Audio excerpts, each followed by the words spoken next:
One quiet night, many different people, from Taoists to various robbers, gathered in the courtyard of a house.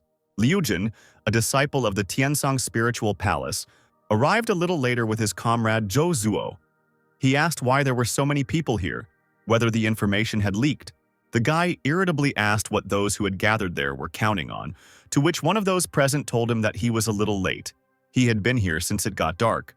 Others also arrived early.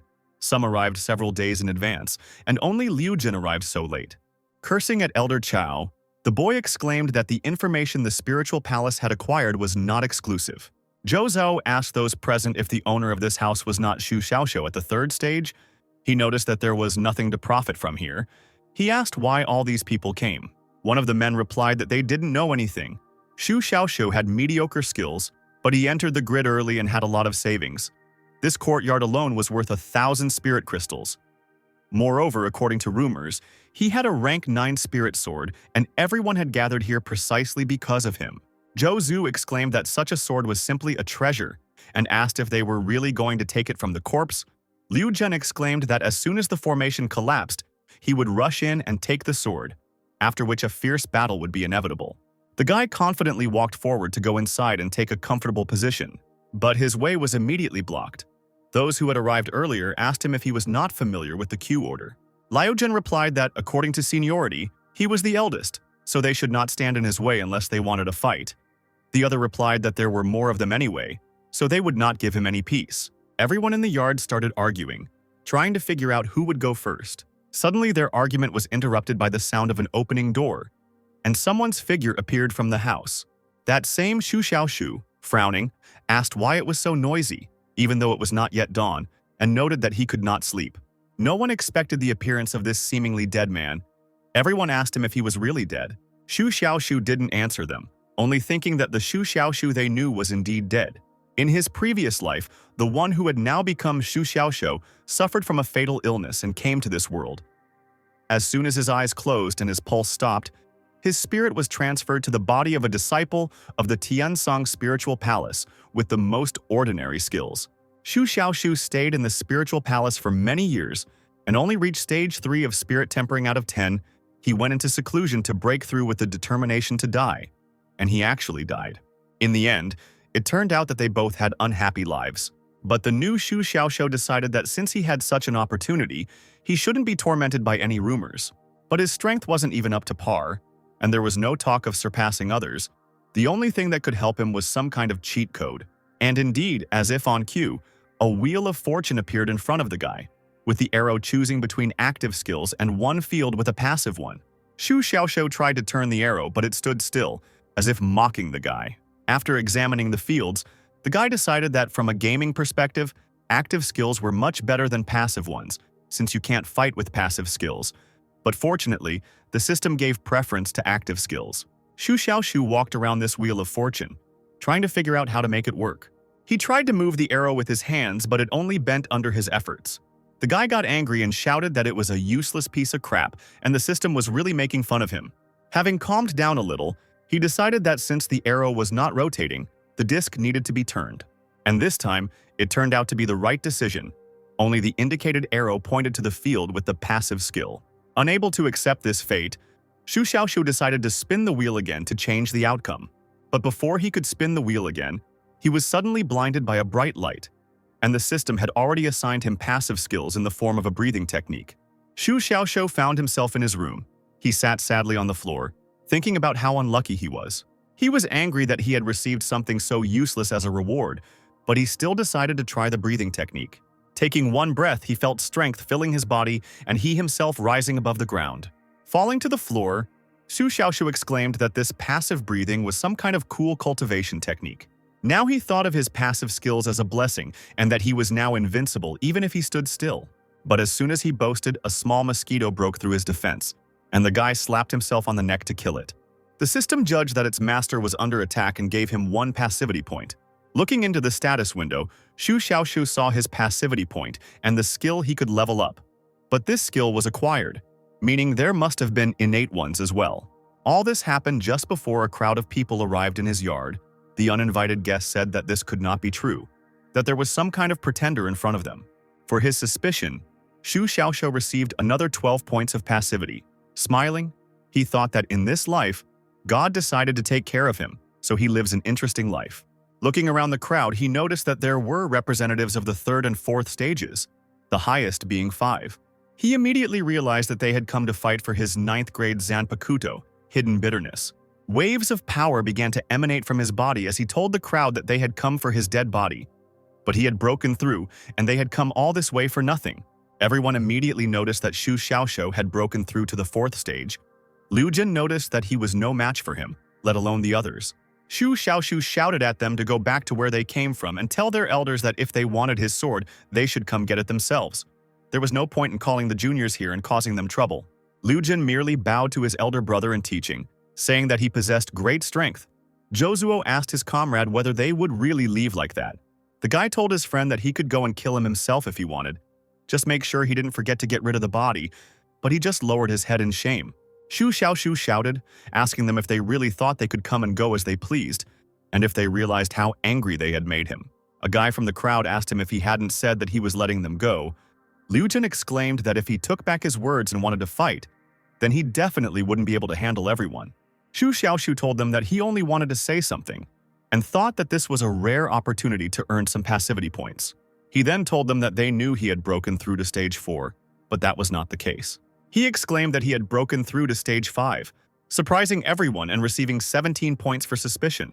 Continuing to tease and provoke the crowd, he said that very soon he would break through to the 6th stage, which earned him more points. Mocking the aforementioned guests, he exclaimed that compared to them, he was only in the 7th stage, and the 8th stage was nothing more than splashes for him. The provocation worked perfectly, angering everyone who came to him. As the crowd rushed towards Xu Xiaoxiu, he realized it was time for him to run away and ran back into the house. The boy stood frozen at the door while they shouted at him from outside to come out and fight them if he had the courage to tease them. Xu Xiaoxiu exhaled, thinking that he had angered them too much. But then he received 1 skill point for the praise. As it turned out, there was a girl standing somewhere on the roof of a house. She was watching everyone from above and thinking about how cute Xiaoxiu's brother was. The next day, Xu Xiaoxiu looked at his new appearance in the mirror. He said that in his past life, he was subjected to physical suffering, and his current image was subjected to mental suffering, so both bodies were comrades in misfortune. But he was no longer going to endure such torment. Since he had such a chance, he would never harm this body. A notification appeared that a new feature had been unlocked, the shopping mall, and the guy opened the interface to view it. There he found a gift box of passive skills, which cost 10 passive points. Xu Xiaoxiu bought this box without hesitation. After the purchase, the products were updated and replaced by others. Now there are also skill points for 1,000 passive points, and a passive key also for 1,000. But the guy wasn't upset and thanked the system for the gift set for the newbie. The system informed him that he needed to use a passive key to unlock the roulette, and after the last time, it asked him not to act willfully. Before the roulette was activated, its prizes were hidden, which angered Xu Xiaoxiu, but at least he was prompted to use the passive key. Deciding to take advantage of the chance and the key he got from the box, he wanted to gain a skill that could make him stronger in an instant. The guy started praying that he wouldn't get an active skill, but the system only thanked him for his visit and gave him nothing. Then Xu Xiaoxiu decided to use another key, hoping that this time everything would work out. But this time he was again only thanked for his visit. Out of desperation, he decided to try again by spinning the wheel. The wheel glowed brightly, and a notification appeared that a new skill, enhancement, had been acquired. However, Xu Xiaoxiu didn't feel any stronger after obtaining this skill, but he thought that judging from the system's naming habits, this skill should be invincible. He thought that the whole problem must be that this skill is still at a low level. After opening the box, he had 10 skill points, and he decided to invest them in this skill. He tensed up, and immediately the enhancement began to increase its level. As the night approached, Xu Xiaoxiu increased his enhancement skill to level 8, and his body changed noticeably, gaining more definition. Deciding to test how much stronger he had become, the boy dropped to the ground, hitting it with his fist, causing it to crack. Xu Xiaoxiu was overjoyed and exclaimed that this power was equivalent to the 8th stage of the spirit. He still had 3 skill points left, so he decided to invest them as well. When the acquired enhancement skills level exceeded 10, it turned into an innate skill with level 1. As soon as this happened, Xu Xiaoxiu felt something strange in his body, as if it was burning from the inside. But soon the unpleasant feeling was replaced by a strange bliss. The guy thought that he was born again. The guy decided to test his strength again, feeling that he had become even stronger than before, and again hit the ground with his fist. More cracks appeared on the stone floor, and Xu Xiaoxiu said that with such a crushing force no one could stop him. Remembering the cloud-chasing tournament, he thought that he now had every chance. The cloud-chasing tournament is the sect's annual examination where disciples compete in techniques, and their achievements determine their promotion or expulsion. The original owner of the body was expelled for 2 years, and if his mistakes were repeated, he could be expelled forever, which is why the original owner of the body was in despair when he went to meditate, putting his life on the line. Xu Xiaoxiu exclaimed that in just 3 days he would pass this tournament, showing everyone the rebirth of the phoenix. He was sure that now he would definitely amaze everyone in his new body. 3 days later, the cloud-chasing tournament was to be held in the outer courtyard of the Tiansong Spiritual Palace. The disciples of the sect, when meeting someone on the way, immediately stopped to bow respectfully. Xu Xiaoxiu just walked proudly through the crowd as everyone turned to look at him. Other students noticed that he seemed to have become a different person. He had really managed to break through and his aura had become different. When Xu Xiaoxiu arrived at the Lingxi Pavilion, he found a huge crowd, all eager to take part in the tournament. Among this crowd, he spotted an empty window. Memories immediately popped into his head, and he understood why it was empty. Coming closer, the guy found Elder Chao inside, who was sleeping carefree, and he began to wake him up. When he woke up, the elder asked the boy if he was still alive. Xu Xiaoxiu thought, "No wonder no one came to register here with this rude old man." The man asked the boy if he had come to refuse to participate and go down the mountain, to which he asked why he would refuse when he was among the top 10 driven clouds. Elder Chao asked sarcastically, which earned Xu Xiaoxiu another point. The boy told the elder that he was serious. His strength had increased after the killer meditation. Now his body was at the level of the innate realm. Elder Chao was simply amused by this. He laughed loudly, causing everyone to glance sideways in that direction. He laughed until his stomach hurt, not believing a single word. Covering his face in embarrassment, Xu Xiaoxiu received another point for sarcasm. The crowd began to whisper that this Xu Xiaoxiu had not only broken through but had also made Elder Chao laugh. Someone in the crowd noticed that he had just said that he had achieved innateness. No one could believe that this guy could become stronger so quickly. For his doubts, Xu Xiaoxiu received many more passivity points. However, this did not upset him, but quite the opposite. Elder Chao told him to stop grinning and already tell him why he came. Remembering why he came, the guy said that he wanted to register for the cloud-chasing tournament. The man still decided to record him and asked, how should he be recorded? As an innate or as a student of the 4th stage of tempering the spirit? Confused, the guy chose the first option, thinking that the body was definitely innate, and told the man not to forget about the spiritual crystals. Elder Chao poured 12 spiritual crystals onto the counter. He also handed over a small bottle, telling the guy that he had personally bought this elixir for him, so he couldn't tell others. Xu Xiaoxiu accepted all this, and thought that the elder cared about him so much. If it weren't for his support over the past 2 years, he would have already been kicked out. He decided that he would definitely repay this kindness when the opportunity presented itself. The delighted boy walked away, while the man thought that even if this boy had broken through to the 4th stage, he was still unlucky. He would never see him again. He grinned, thinking that at least this elixir would make up for the fact that he had sold the information about his death meditation. For worrying and deceiving, Xu Xiaoxiu received another 1 point each. Back in his room, the guy fell on his bed thinking that he still didn't have enough points to buy anything. He would have to push his way through the crowd to get points. But then he would be known as some kind of buffoon. He thought with fear. Would he really have to take on the role of a villain?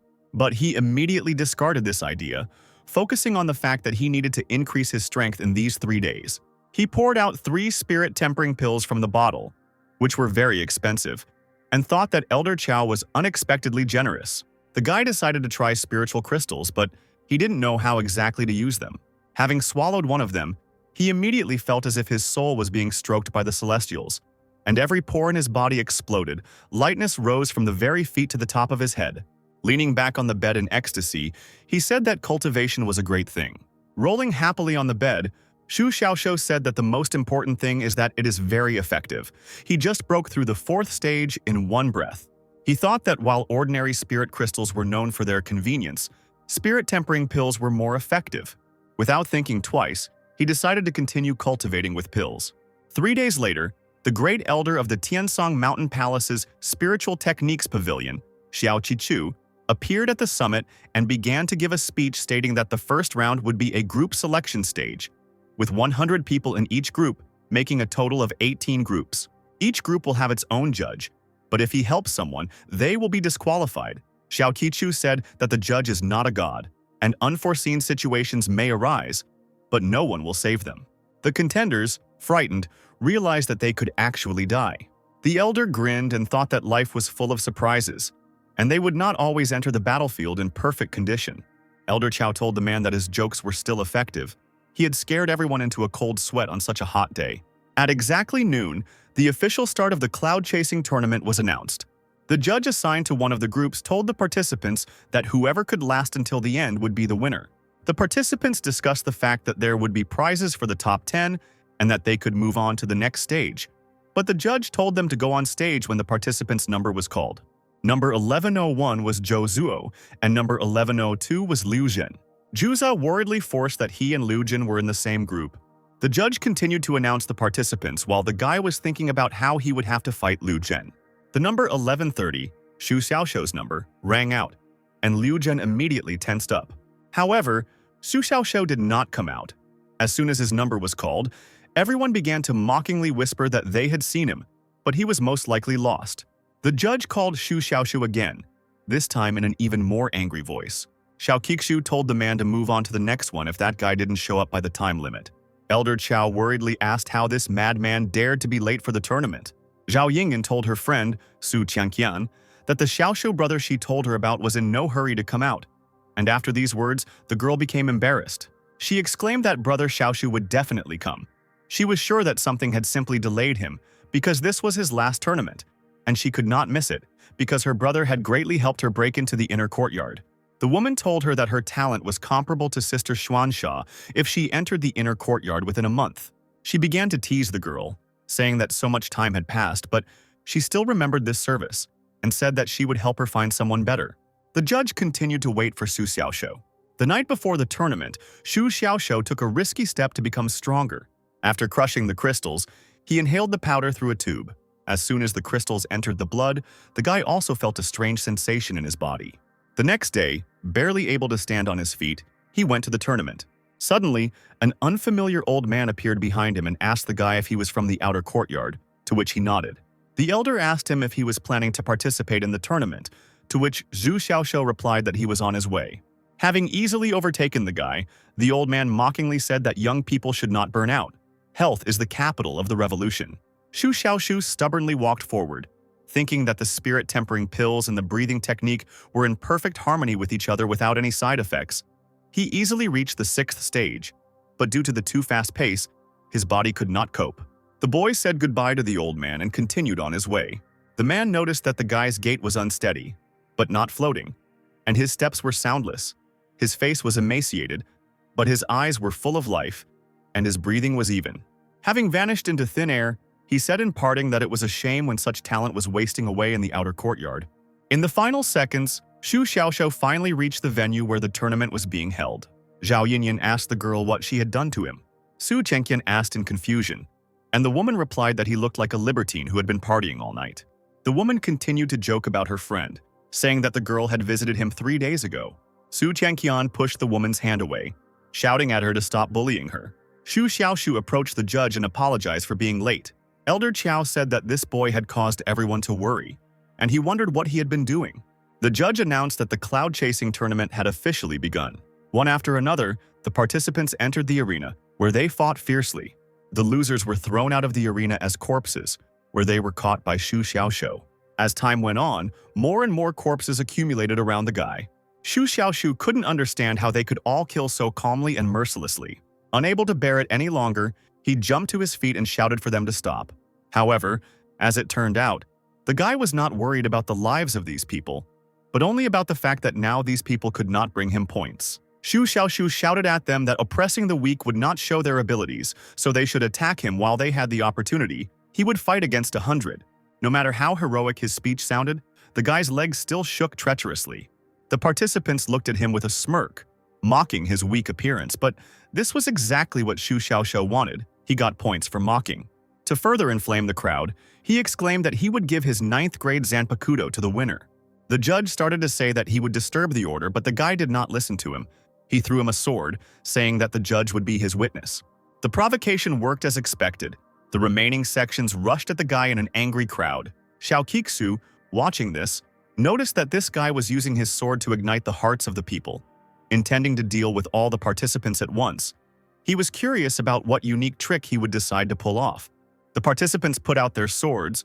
Xu Xiaoshu told them that they should not use bladed weapons in combat. With a light wave of his hand, he knocked down 2 participants. These participants fell outside the arena, thereby losing and being eliminated from the competition.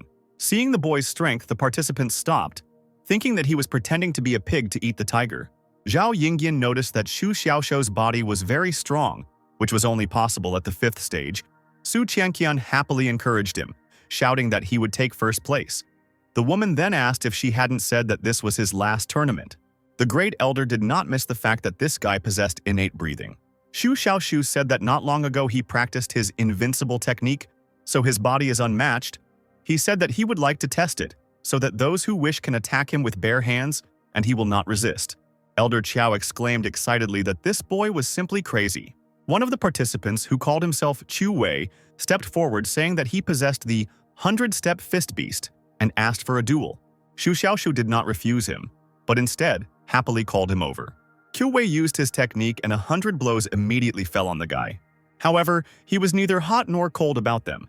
Standing with an unchanging smile on his face, he admired this technique. Qiu Wei continued to hit the guy, who was now hidden by the dust raised by the blows. A little surprised, Qiu Wei noticed that he had already used this move 3 times. And to everyone's surprise, Xu Xiaoshu didn't fall or even take a step. Provoking his opponent, the guy showed him the middle finger and asked him why he was so weak. Xu Xiaoshu's opponent exerted all his strength, and red smoke began to spread from his body. The other participants immediately recognized this as a blood-burning technique and exclaimed that Qiu Wei had gone crazy. This technique burned blood and temporarily increased strength. This technique could tear apart a person even at the 9th stage, not to mention the 5th level. Qiu Wei's technique became even stronger with the help of the blood-burning technique, and the number of strikes increased significantly. Zhao Yingyan told Su Qianqian that she had turned away, that this was the end. This blow would make her brother an idiot. After a few seconds, everything went quiet and everyone started wondering who had won. Qiu Wei's silhouette appeared among the clouds of dust, and everyone decided that he had won. But suddenly the guy started to fall forward, but Xu Xiaoshu appeared and caught him. He patted the boy on the back and told him that he was tired and it was time for him to rest. Looking at the other participants, he asked them who wanted to be next. After these numerous hits, Xu Xiaoshu gained a lot of passive points, for which he thanked Qiu Wei. Zhu Zhao told Liu Chen that he thought Xu Xiaoshu would soon be exhausted and asked him if he wanted to test his Dark Menace Fist. But he declined and said that he was not his opponent yet. Liu Chen thought that after coming out of meditation, Xu Xiaoshu began to act differently. The participants were in no hurry to approach the guy, discussing the fact that he was definitely not at stage 5. His body was stronger than at stage 9. Someone wondered what technique he was using to withstand blows so well. Xu Xiaoshu proudly replied that this was not a spiritual technique, but an enhancement of the innate level. Others couldn't believe it, but no one was in a hurry to go out to check it out either. One of the participants in the crowd thought that they were all blind cowards. Maybe this guy really is strong. But after such blows, he has already lost half his life, and now he is just showing off so that no one else would dare to attack him. He thought that the muscular idiot Qiu Wei had already given him enough time to get a feel for the situation. So now, he was confident of victory. Introducing himself as Ye Chongting, the boy stepped forward saying that he was a master of the Offering Fist, and also asked for a fight. Xu Xiaoshu frowned in displeasure, thinking that this was a cumulative technique. This move was aimed at killing with one blow. There was no effectiveness for it. The guy told Ye Chongting that he would not give him advice on this technique and asked him to change it, which the other guy took as making him scared. Ye Chongting, despite the request, rushed forward to strike, but he missed as Xu Xiaoshu moved aside at the perfect time. Falling to the ground, the boy exclaimed that he shouldn't have done that. Xu Xiaoshu smiled and told the already eliminated guy that he was more interested in the technique of delivering 100 blows in one breath, trying to provoke the crowd again. Xu Xiaoshu arrogantly told them that it was useless for them to attack alone. They should attack all at once, since time was limited. The other participants again took up the provocation, unable to tolerate this evil, arrogant man any longer. They decided that since he could shake him alone, they would act together and push him out of the arena.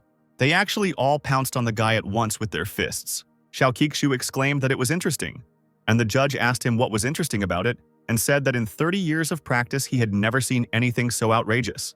The great elder thought that this boy was an interesting, amazing talent.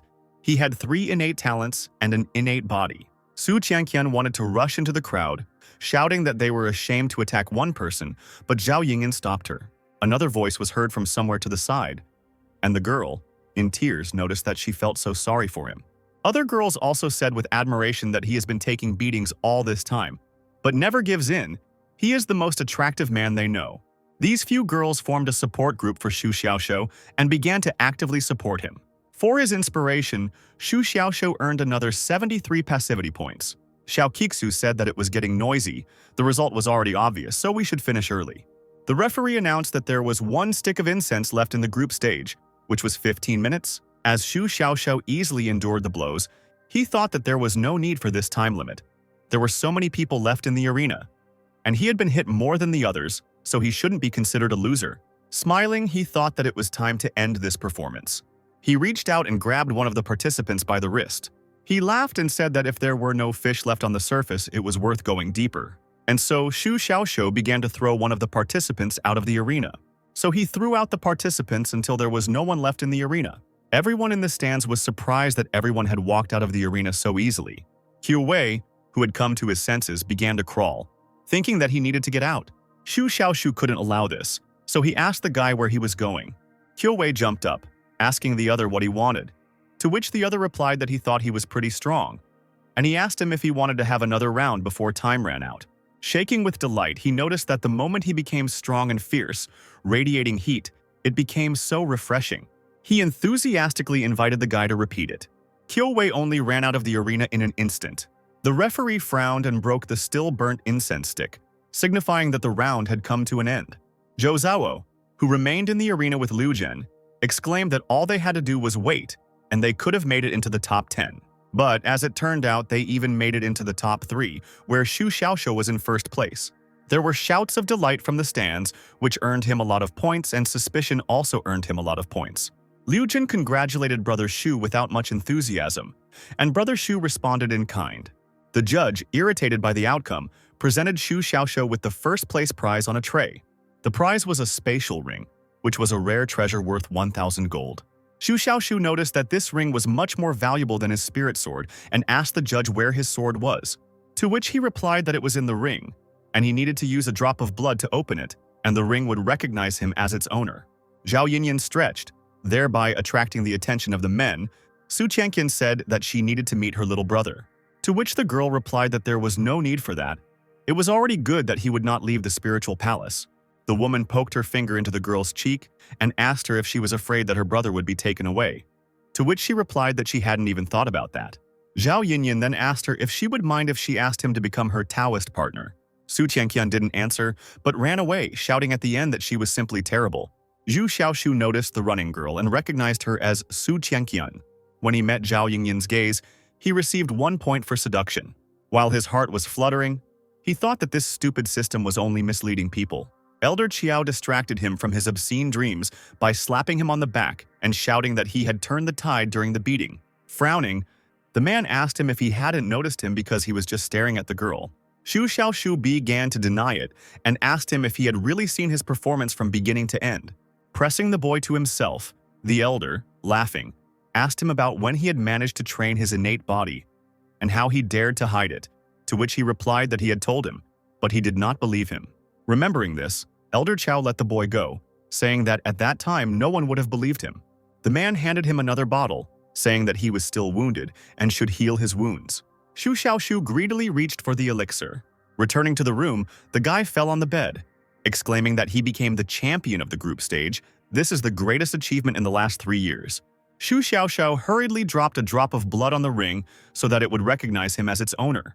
The space inside the ring was half the size of the house, and there weren't many things in it right now, the most valuable being 100 spiritual crystals and a bottle of elixir. The boy, his face twisted at the memory, decided that he needed to quickly put away the hardening elixir. This was his first victory on a life full of suffering, so it must be preserved. Coming to the most important part, Xu Xiaoxiu decided to count how many passive points he had managed to earn during this brutal and crazy battle. In total, he earned 17,660 points, which couldn't help but make the guy happy. Having collected his thoughts, he decided to calm down, because while it was unknown what he could spend such a number of points on, Xu Xiaoxiu looked into the system store and discovered that something new had appeared there. He couldn't understand when this had appeared. As it turned out, he could now buy second-tier skill points, which cost 5,000 points. Xu Xiaoxiu noticed that after the passive skill reached the innate level, the normal points had expired, and now the system wanted him to use the second-tier skill points. But for some reason they were marked gray in the store, and he couldn't buy them. Not dwelling on this, Xu Xiaoxiu bought a few more keys, deciding that he needed something from a different direction as well. After purchasing 10 keys, the number of points was reduced by 10,000. Using these keys, the guy tried to unlock a new passive skill for himself. But time after time he received a "thank you for visiting." Without despair, Xu Xiaoxiu decided to continue trying his luck. And so, among the 9 keys spent, one of them brought him a new skill, Spearhead, which could not but please him. Looking at the skill's name, Xu Xiaoxiu noticed that it was a bit too simple. He started to reason that since it was a passive skill, it should make part of his body sharp. He struck his fingers on the table and made several holes, but that was the effect of strengthening the innate body. The guy thought about the fact that the purpose of passive skills overlapped each other, but then he thought that the system couldn't be that stupid. But then he realized that this new skill was too low in level and therefore it did not manifest. Xu Xiaoxiu thought about what he should do, strengthen this new skill or continue to knock out another one. He still had the 10th key left, but the guy decided to hold on to it until next time. But suddenly, Xu Xiaoxiu noticed with fear that the system screen had gone dark. Legend has it that there is a sword technique that crosses the sky. 7 swords crossing the sky. When this technique was created, the strongest immortal swordsman was Elder Cha, the last owner of the Holy Spirit Temple, and its leader Qi Jianxiao, who were hiding from the world. Future generations adopted this technique and created the White Cloud Sword technique, and of course, its quality dropped by several dozen levels. It became an ordinary acquired technique. That technique was recorded in the hidden spiritual pavilion of the Tianxin Spiritual Palace, where a total of 13 swords are displayed. Xu Xiaoxiu, who had previously been qualified, lost everything he had learned all his life.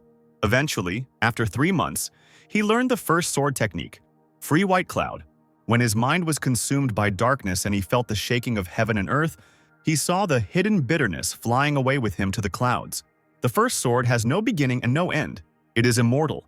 Endless sword styles flowed out, and his mind and countless insights came one after another. Yu Xiaoxiu's new passive skill is Mastery Skill, Swordsmanship. He became interested in how much his swordsmanship had improved with the use of Enhancement and Edge. Taking up his sword, Xu Xiaoxiu decided to test it. Concentrating on the sword, he released his power, flying into the air. Dropping to the ground, he swung his sword, easily cutting through what was in front of him. Xu Xiaoxiu didn't even know that he had become so much stronger now. The debris that appeared after his blow fell on him. Xiao Qiqu, Elder Chao, and another elder were sitting at the table. The great elder said that he does not drink alcohol. A true cultivator should not be intoxicated by alcohol, but by the sword. Elder Chao spat out his drink in surprise at such words.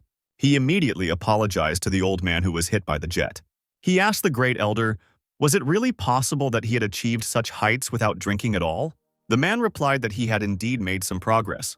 Changing the topic, Elder Chao asked Elder Sun how long he had been back for. Elder Sun, the same one Xu Xiaoxiu had met on the road back then, replied that he would only be staying for a short while, and he added that he could be intoxicated by both the sword and alcohol, but he couldn't do it.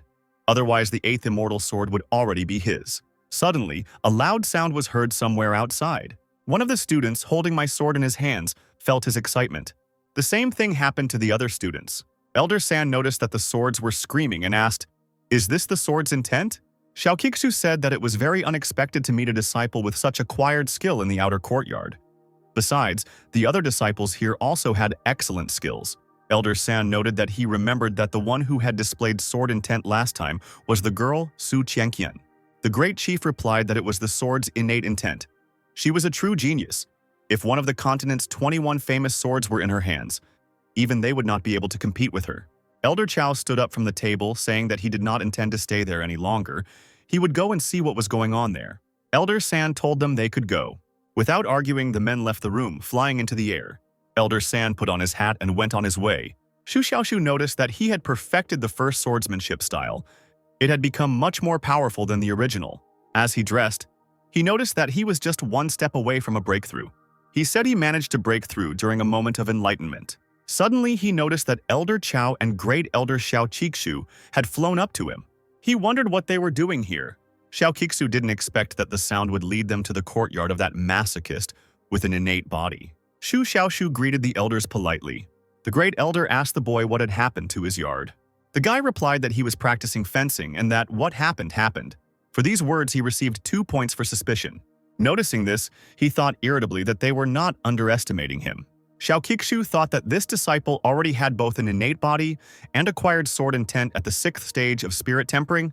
The guy clearly had a gift, and it was high time he was allowed into the inner courtyard. Elder Chao hit the boy on the head, telling him that he was lying and not blushing. Not only did he not clearly communicate about his innate body, but now he also says that he has sword intent. Shu Xiaoshu said that no one but him could have done such a thing in his house. Sighing, the man said that he understood that his character had deteriorated during his seclusion. But everything has a limit. Could it not be that his enemies came and destroyed everything, leaving him alive? Shu Xiaoshu was dumbfounded, thinking that this old man had quite the imagination. Elder Chao told the boy to tell them who destroyed his house, and he and the Great Elder would catch him. Xiao Qixu supported this decision, asking which direction they should go. Deciding not to argue any further, Shu Xiaoshu pointed in a certain direction. The men put their hands on the boy's shoulders and told him to hold on. And after they went in that direction, Shu Xiaoshu wondered why they didn't believe him when he told the truth. Since the guy's house was destroyed, he moved to a hotel. He decided that he would spend a few days resting after the end of the group stage. He has enough points left to upgrade the blade another 7 times, but he shouldn't overdo it. Otherwise, it will turn out like last time. And he actually leveled up this skill, which is why it reached level 8. Shu Xiaoshu slammed his hand into the floor, making a hole in it, but now it didn't hurt, and he could now use his hands instead of a sword in battle. A few days later, a new stage of the tournament began, and the participants took to the stage of emerging clouds. Xiao Qixu congratulated the 180 warriors who advanced to the next stage. The breakthrough competition will be divided into 18 stages, with the champions of the group stage acting as leaders, and opponents will be selected randomly. The man took out a small sign into which he poured his spiritual powers. A spiritual screen immediately appeared behind him. Xiao Qixu announced that there are only 64 spots in this competition, and to secure a spot, 3 wins are required. Everyone will have the opportunity to challenge twice, including champions. Having finished his explanations, he announced that the competition was beginning. People in the stands immediately began to support their favorites. Jozu thought with fear that he was surrounded by people at the 7th, 8th, 9th, and even 10th levels. How he, being at the 3rd level, could compete with them was incomprehensible. He told Liu Zhen that he was nervous, and it seemed like he was the first one to reach this competition at such a low level. Liu Zhen told him not to worry, because although he was the first, he was definitely not the only one, and thought about the fact that he himself was only at the 6th step. Shu Xiaoshu, meanwhile, told the people in the stands to shout his name, for which he received more points. The praise continued, earning him mountains of points. All the participants had already gone on stage, while Shu Xiaoshu was still standing outside. Praise gave way to ridicule, which also earned him a lot of points. Shu Xiaoshu wasn't upset about being ridiculed, because it brought him a lot of points. Even the fights weren't that exciting. The judge who was on stage wondered where the hell this guy was. Walking further, he noticed Shu Xiaoshu, the judge, irritated, thinking that everyone was already waiting for the draw on the stage, and here he was waving his hands like a fool. The man called out the boy's name, getting his attention. Shu Xiaoshu casually asked if the competition had already begun, and asked if he didn't need to do breathing exercises after burning the incense. Even more irritated, the judge asked him again. The guy replied that he was warming up before the competition so that he would have strength for the fights. The man sternly shouted at the guy to follow him and turned around. Shu Xiaoshu thought that he didn't want to go to an isolated place where he couldn't get so many points. He got a point for cursing and thought that this judge was being too obvious. The first fight was supposed to take place between Shu Xiaoshu and Di Shinner. Di Shinner walked onto the stage and greeted her opponent. Looking at the girl, Shu Xiaoshu decided that she was about to give up, and he still had to earn points. He told her that showing cowardice in the face of an enemy was taboo, and that if she ran away without a fight, She would become a disgrace among the students and a stigma would be placed on her life. These words instilled confidence in the girl's heart, and she thanked him for the instruction, earning him a point. Xu Xiaoshu was glad that she would fight, thereby earning him points. The referee waved his hand and shouted that the fight was beginning.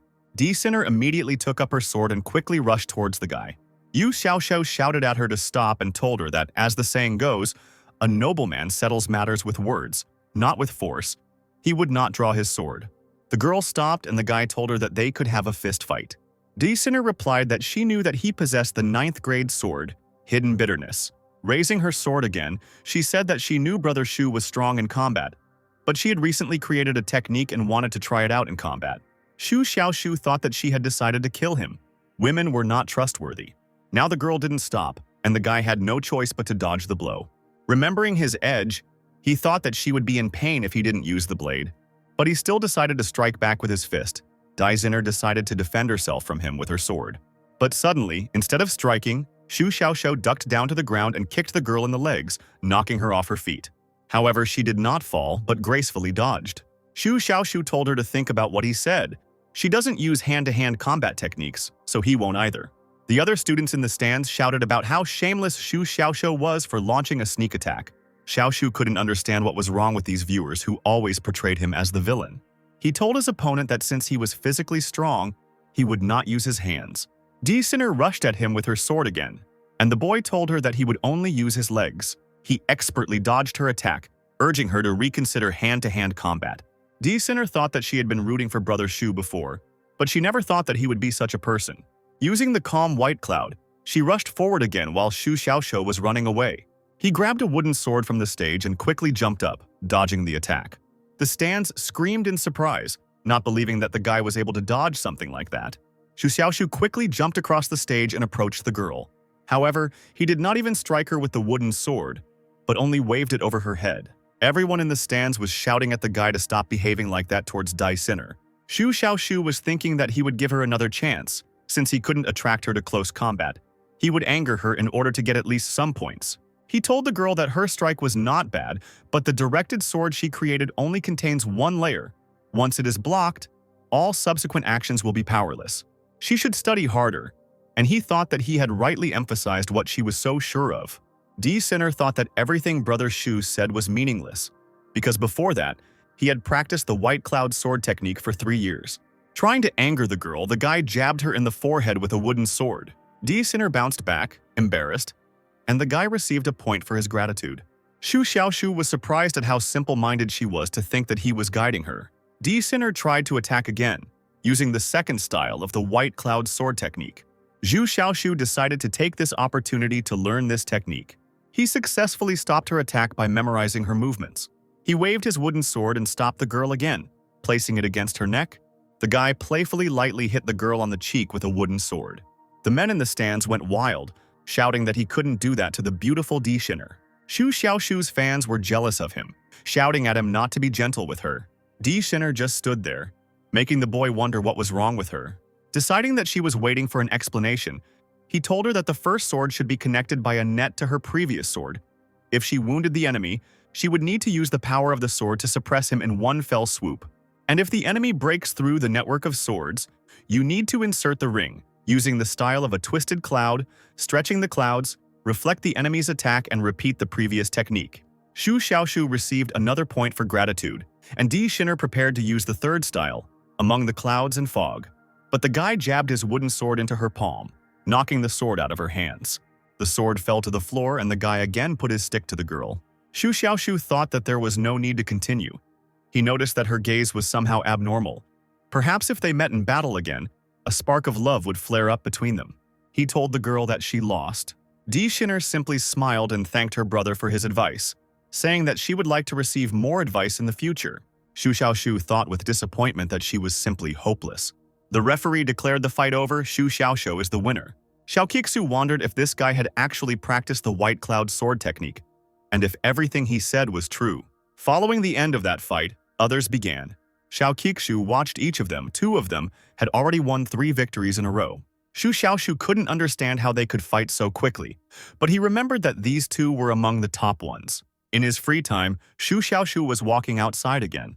Looking around, He noticed that Su Chengqian and her sister were nowhere to be seen. Xu Xiaoshu's fans, upon noticing him, began to enthusiastically shout that they loved him. The guy waved back with a smile and got points for encouragement, praise, and recognition. The boy was surprised to find out where the confession had come from and realized that everyone had already heard about his fight with the wooden sword.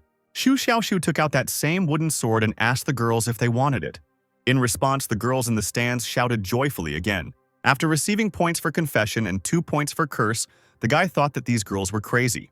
The judge called Xu Xiaoshu again, saying that it was time for him to go on stage. And he announced that now there would be a duel between Xu Xiaoshu and Liu Zhen. Zhou Zuo, who had already lost 2 matches, told Liu Zhen that he could do it, he should throw off the burden and punish this insolent man.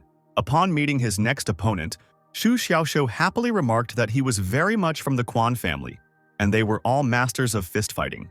Noticing that the enemy was silent, the guy thought that he was also going to surrender, and he began to give the same speech that he had given before the fight with Di Shiner. Liu Jin screamed hysterically that he was not going to give up. Xu Xiaoshu's smile widened and he praised the guy, calling him a real man. Liu Jin thought that Xu Xiaoshu was only pretending to hide his strength on the outside.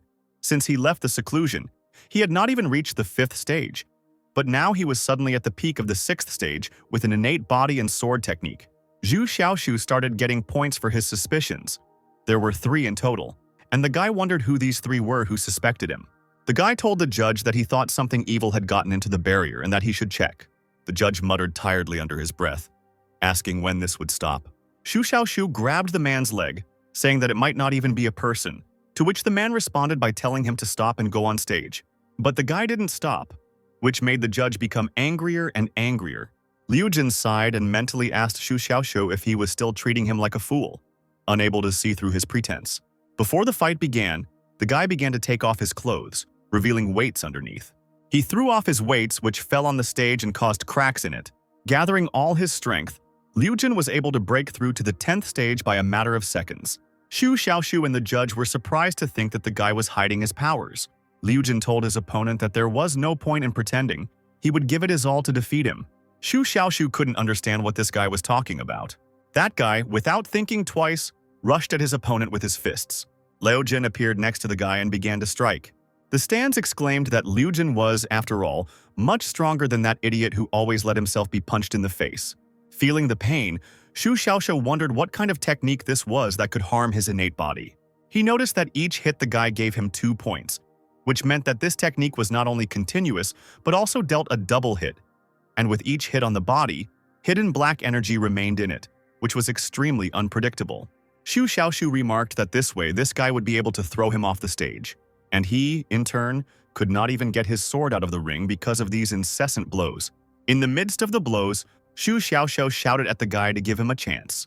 But the blows did not stop, and then he shouted again at him not to hit him. Xu Xiaoshu activated the spearhead and said through clenched teeth that he had to be careful not to finish him off. The guy struck his opponent, but he managed to stop him. Liu Jin was surprised to see that Brother Xu had somehow managed to cut him during a fist fight. On the opponent's fingers, he found blood that was definitely his, since he himself had hit Brother Xu with dark energy. The guy couldn't understand how his opponent managed to break through his fist of great dark sorrow with just his fingers. Xu Xiaoshu chuckled and replied that it was the spearhead technique. But then he got another point for suspicion, and then he wondered why this guy was asking questions if he didn't believe what he was saying. The stands began to shout excitedly, asking why Liu Jin had stopped and what was that blood on Xu Xiaoshu's hands. Some people suggested that it was simply Xu Xiaoshu who had broken his fingers, as he was no match for Liu Jin, who had the Great Dark Tribulation Fist at the innate level. Others asked in surprise how a disciple from the outer courtyard could obtain such an innate spiritual ability. Xu Xiaoshu also noticed that his opponent's technique was not at a low level, otherwise he would not have been able to harm him. And the dark energy in his body had not been discharged, which could still come back to haunt him at a critical moment. He told the boy that a noble man settles matters with words, not force, and suggested that he switch to wooden swords. The judge watched this in surprise, not understanding what was happening. The stands began to laugh at Xu Xiaoshu, who immediately decided to switch to wooden swords when he started having trouble. Xu Xiaoshu's fans haven't changed their opinion of him at all. Liu Jin, of course, did not agree, and again rushed at his opponent with his fists. Using these seconds, Xu Xiaoshu managed to take out his sword from the ring. Noticing that his opponent had drawn his sword, Liu Jin stopped. He noticed with excitement that Xu Xiaoxiu's signature strike was approaching, and began to hurriedly resume his dark tribulation strike. Xu Xiaoxiu patiently endured the opponent's attack, taking a deep breath. Even those who hadn't previously supported the guy began to worry about him, shouting for him to hang in there. The referee remarked that if Xu Xiaoxiu did not block Liu Jin's next attack, he would die. While the man was considering whether to intervene, Liu Jin had already begun to approach his opponent. But before the guy could get hit, he spat all the water right into his opponent's face. The blinded Liu Jin did not stop, but only continued his attack. Taking advantage of the boy's lack of rhythm, Xu Xiaoxiu quickly grabbed his body with his arms and legs, thereby immobilizing him. Having spun around, without letting go of the guy, he flew into the sky, which is why everyone decided that he had decided to kill him along with him. Two guys flew onto the stage at great speed. Xu Xiaoxiu quickly stood up after such a blow and told his opponent that he had amazing fist technique.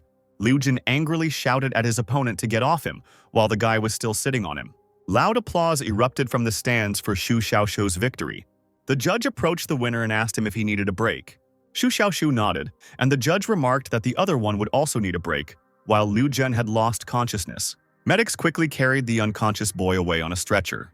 The judge approached the participant and asked him if he had managed to recover. Xu Xiaoxiu thought that only a few minutes had passed.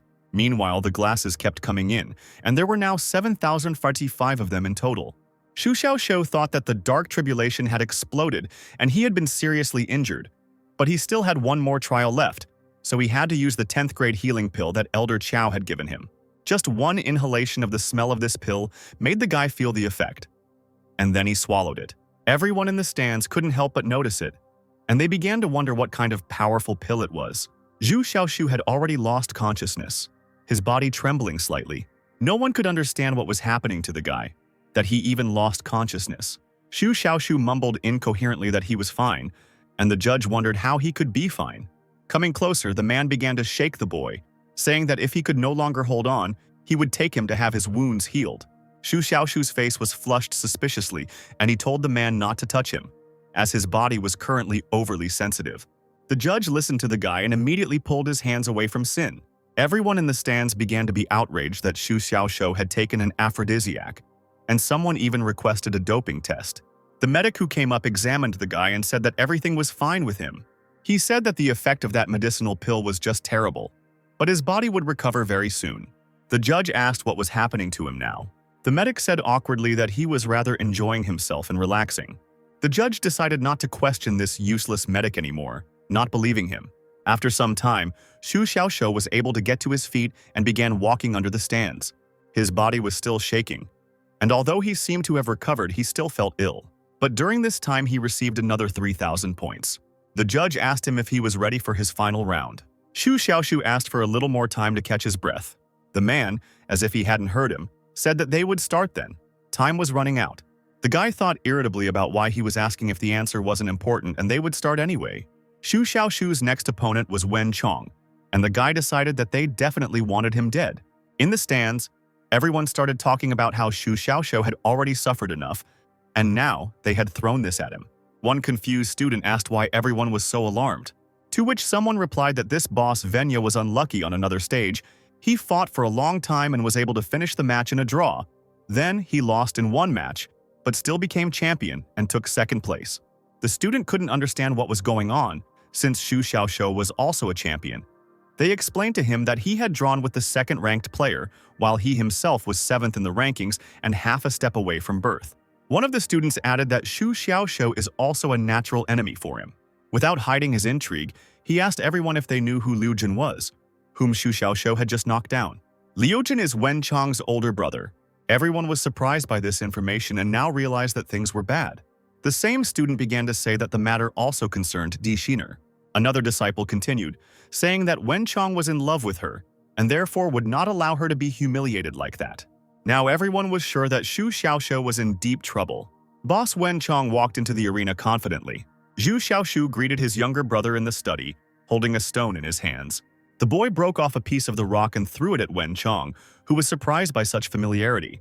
Everyone in the stands was surprised by Xu Xiaoxiu's audacity, but they immediately began to say that he was still on his feet because he was strong. Wen Chong told the enemy that those who touch his people must be psychologically prepared.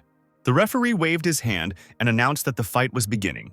Wenchong thought that the more the spiritual cloning technique accumulated, the more doppelgangers could be summoned at once, and since Xu Xiaoxiu was going to keep his distance, he could stall for time. In the stands, everyone immediately began discussing all the techniques that Boss Wen had. Liu Jin noticed that Xu Xiaoxiu had closed his eyes. He immediately realized that the guy was about to show off the swordsmanship he had shown him at the last moment. He was only now going to reveal his trump card. Xu Xiaoxiu thought that he could no longer wage a protracted battle, since the calm white cloud and spiritual cloning technique needed time, and the outcome of the battle would be decided by one move. Those in the stands had also noticed that Xu Xiaoxiu had closed his eyes, and they began to think that he would never be able to open them again. The referee ran towards the competitors, thinking that the idiot was already seriously injured and should have abandoned the fight. But then Xu Xiaoxiu opened his eyes, holding a wooden sword in front of him. No one could figure out what Xu Xiaoxiu was planning. Suddenly, all the wooden swords that the other students had began to vibrate. The judge immediately recognized this as the acquired intention of the sword. Xu Xiaoxiu, without thinking twice, quickly cut down Wenchong's clones. Running forward, he continued to cut down the clones, getting rid of several at a time. Wenchong asked how he could possess such terrifying swordsmanship when he had only tempered his body. Liu Jin thought that if he hadn't stopped Xu Xiaoxiu's attack back then, he would have been chopped into minced meat. He was definitely hiding his true strength. Having finished with the clones, Xu Xiaoxiu made sure to head towards his opponent. Wenchong extended his hands in front of him and activated a spiritual barrier. However, Xu Xiaoxiu's sword still went further, reaching the boy's neck. Stopping in time, he told the enemy to surrender. And so, in an instant, the seventh in the ranking of Driven Clouds suffered defeat, frozen in fear. Despite his confident movements, Xu Xiaoxiu's body began to shake imperceptibly. Turning away, Xu Xiaoxiu thought that he had exhausted all his spiritual power, but he couldn't collapse in front of such a crowd. People in the stands started to talk about how Wenchong had lost so easily, which made the guy angry. He rushed at his opponent, and the referee was already running towards him to stop him, because the fight was over. For the sneak attack, Xu Xiaoxiu received another point of passivity. Noticing this notification, the guy instinctively turned around and hit the guy in the chest with his hand, and the guy tried to stab him in the back with a dagger. It took Xu Xiaoxiu a few seconds to realize what he had done, and he froze in fear. There was a ringing silence as everyone tried to comprehend what was happening. Wenchong wondered how this guy was able to pierce his chest with just his hand. Xu Xiaoxiu began to scream, calling for help. He asked the guy why he was there and tried to force a healing pill into his mouth. The judge picked up Wenchong's body and told Xu Xiaoxiu that he had already died. The boy couldn't understand how the master of hardening could die so easily from a puncture, but the judge told him that he would have to get used to it. The boy turned away, and the man said after him that it wasn't his fault because Wenchong was the first to launch a surprise attack. So it was his fault, the judge, that he couldn't stop him. Someone noted that this was the first murder in the outer courtyard in 10 years. People began to insist on excluding Xu Xiaoxiu from the competition because this was unforgivable. After all, this was not some kind of massacre. Some people started to justify Xu Xiaoxiu, saying that it was a sneak attack and that he had also injured him, but others countered by saying that the referee had not yet declared the end. Amidst this loud argument, Xu Xiaoxiu quietly walked away. The Goose Lake is a place with a beautiful view of the outer courtyard of the Tiansong Spiritual Palace. Surrounded by willow trees, the lake itself is surrounded by a heart-shaped railing made of white jade. The water inside is amazingly clear and filled with spiritual energy, all thanks to the spiritual goose that Elder Chow raised. Xu Xiaoxiu stood looking at this lake, thinking about everything that happened today. He sighed and said that perhaps the same was true in this world.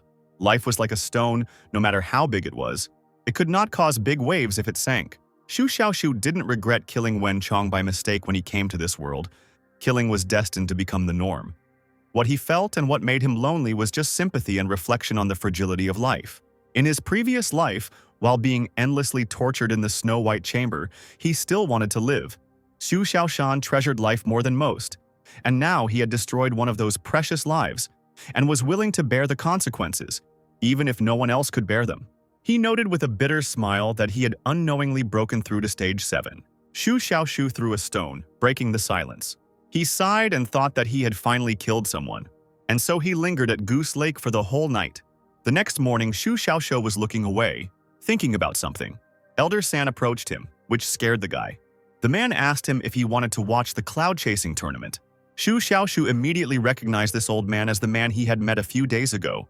Elder San told the boy that he felt sorry for him because many geniuses had appeared at the competition, and he said that he had come here not for that, but because of himself. Smiling at the boy's questioning look, he said that he knew him. He said that Elders Xiao and Xiao told him about the two geniuses of the outer courtyard, as well as the swordmaster who was able to comprehend the acquired sword intent. Shu Xiaoshu couldn't understand that this was nonsense because two of these geniuses were himself. Elder San said that he had been looking for him. Even walked around the entire outer courtyard, did not expect him to be here. He noticed that he had taste. The guy thought that he wasn't admiring the geese here. The man told the boy that he noticed him when he passed by last night and watched him all night. He noticed that he did not turn around even when he was cursed, so he looked like him in some way. Hearing this, Shu Xiaoshu immediately recalled the chill from his breath that he felt back then. Elder San asked the boy with a smile if he had anything he wanted to say. Shu Xiaoshu asked, "Wasn't he told to remain silent?" The guy admitted that everything he was told was about him, and he had already suffered emotional trauma, which is why he was going to participate in the tournament rather than watch. He tried to run away, but the man stopped him, grabbing his wrist. Shu Xiaoshu asked to be released, saying that he had not even eaten lunch or taken a bath since yesterday. Elder San asked him if he really had that many skills. Shu Xiaoshu noticed that the suspicion information window did not pop up. He asked the man why he was asking for proof when he believed him. The man said that he believed him because he spoke confidently and took out something, telling the guy to eat it. The guy thought with concern that this sick man came out of nowhere, started praising him, and then pulled out his seed and offered to eat it. Elder San began to press, saying that it would be painful, but he and his innate body could handle it. The man continued to force and did not think of retreating. Shu Xiaoshu still gave in, hoping that it was neither poison nor an aphrodisiac. He asked the man what was next, to which he replied that nothing. And then, in the blink of an eye, Elder San disappeared. The guy exclaimed, asking what that just was. And then he felt his body becoming strange and began to call for help. The news of Shu Xiaoshu's murder quickly spread throughout the outer courtyard overnight. More people appeared in the stands, some of whom complained that they had missed the first murder. Others shared their impressions of yesterday and how cool Shu Xiaoshu was. Xiao Kixu came out and said that everyone had already heard about what happened yesterday. Viewers immediately noticed that the names of Wen Chong and Shu Xiaoshu were not mentioned, perhaps to avoid causing a stir. And some speculated that Shu Xiaoshu had actually been disqualified from participating. The Great Elder said that he wanted to remind everyone of something. He said that the Tiansun Spiritual Palace had provided everyone with a comfortable environment for cultivation and had never wished for anyone to die. But eventually, everyone would have to go out into a world where death was common. Every competition is an obstacle on the way to the outside world, but moderation and morality must be ingrained in their hearts. If this line is crossed, there will ultimately be consequences, no matter which side you are on. Xiao Kixu was not so talkative before, but now everything has changed after all. He is no longer the killer of tens of thousands of people, but the great elder of the Tiansong Spiritual Palace. Having finished with this, the man announced that they would now move on to the decisive battle, where 64 finalists would face off. Groups of 2 people would be formed, and the battle would last only 15 minutes. And he loudly announced to the elders the beginning of the final stage. Covered in sweat, Su Xiaoshu suddenly walked onto the stage, interrupting the man's speech. The people in the stands immediately became angry at this appearance. The judges gathered in one of the stands. The referee, who had been watching all of Shu Xiaoshu's fights, noticed that this boy was definitely going to do something. He said that he was even willing to bet a spiritual crystal that even Elder Qiao would not be able to stop him, while others said that he was not that special and would not be able to surpass Su Qianqian in genius. The man said that the main thing about this guy is his unpredictability. You never know what he'll do. An irritated Xiao Kixu asked the guy what happened. Taking off his clothes, the guy began to beg for help.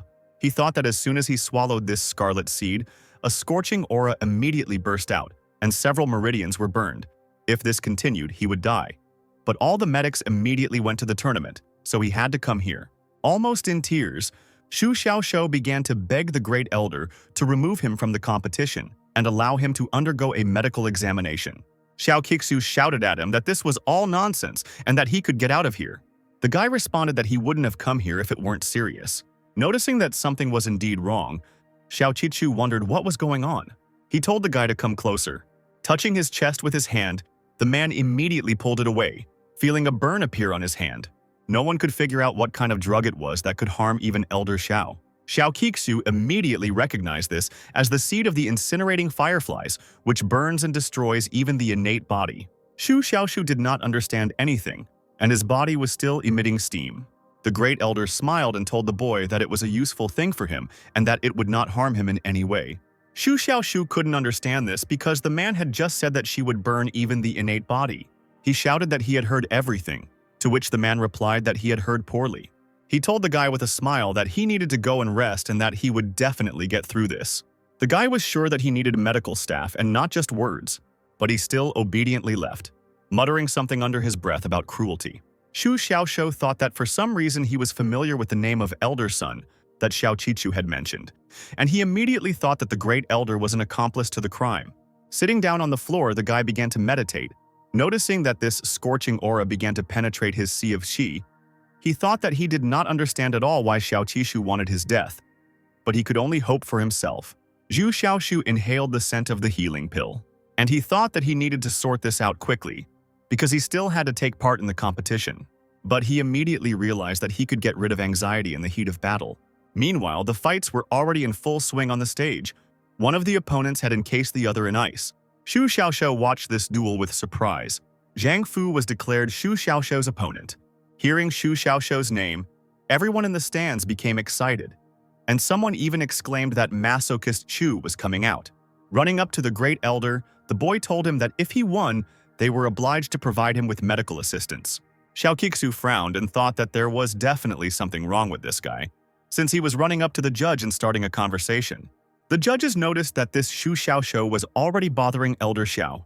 The elder ordered the boy to return to his place, but he stubbornly shouted that he was also a participant and had the right to medical assistance. Xiao Kixu replied that he didn't care what he took before the competition, but he thought to himself that even first-class doctors couldn't help him. He would just have to endure it.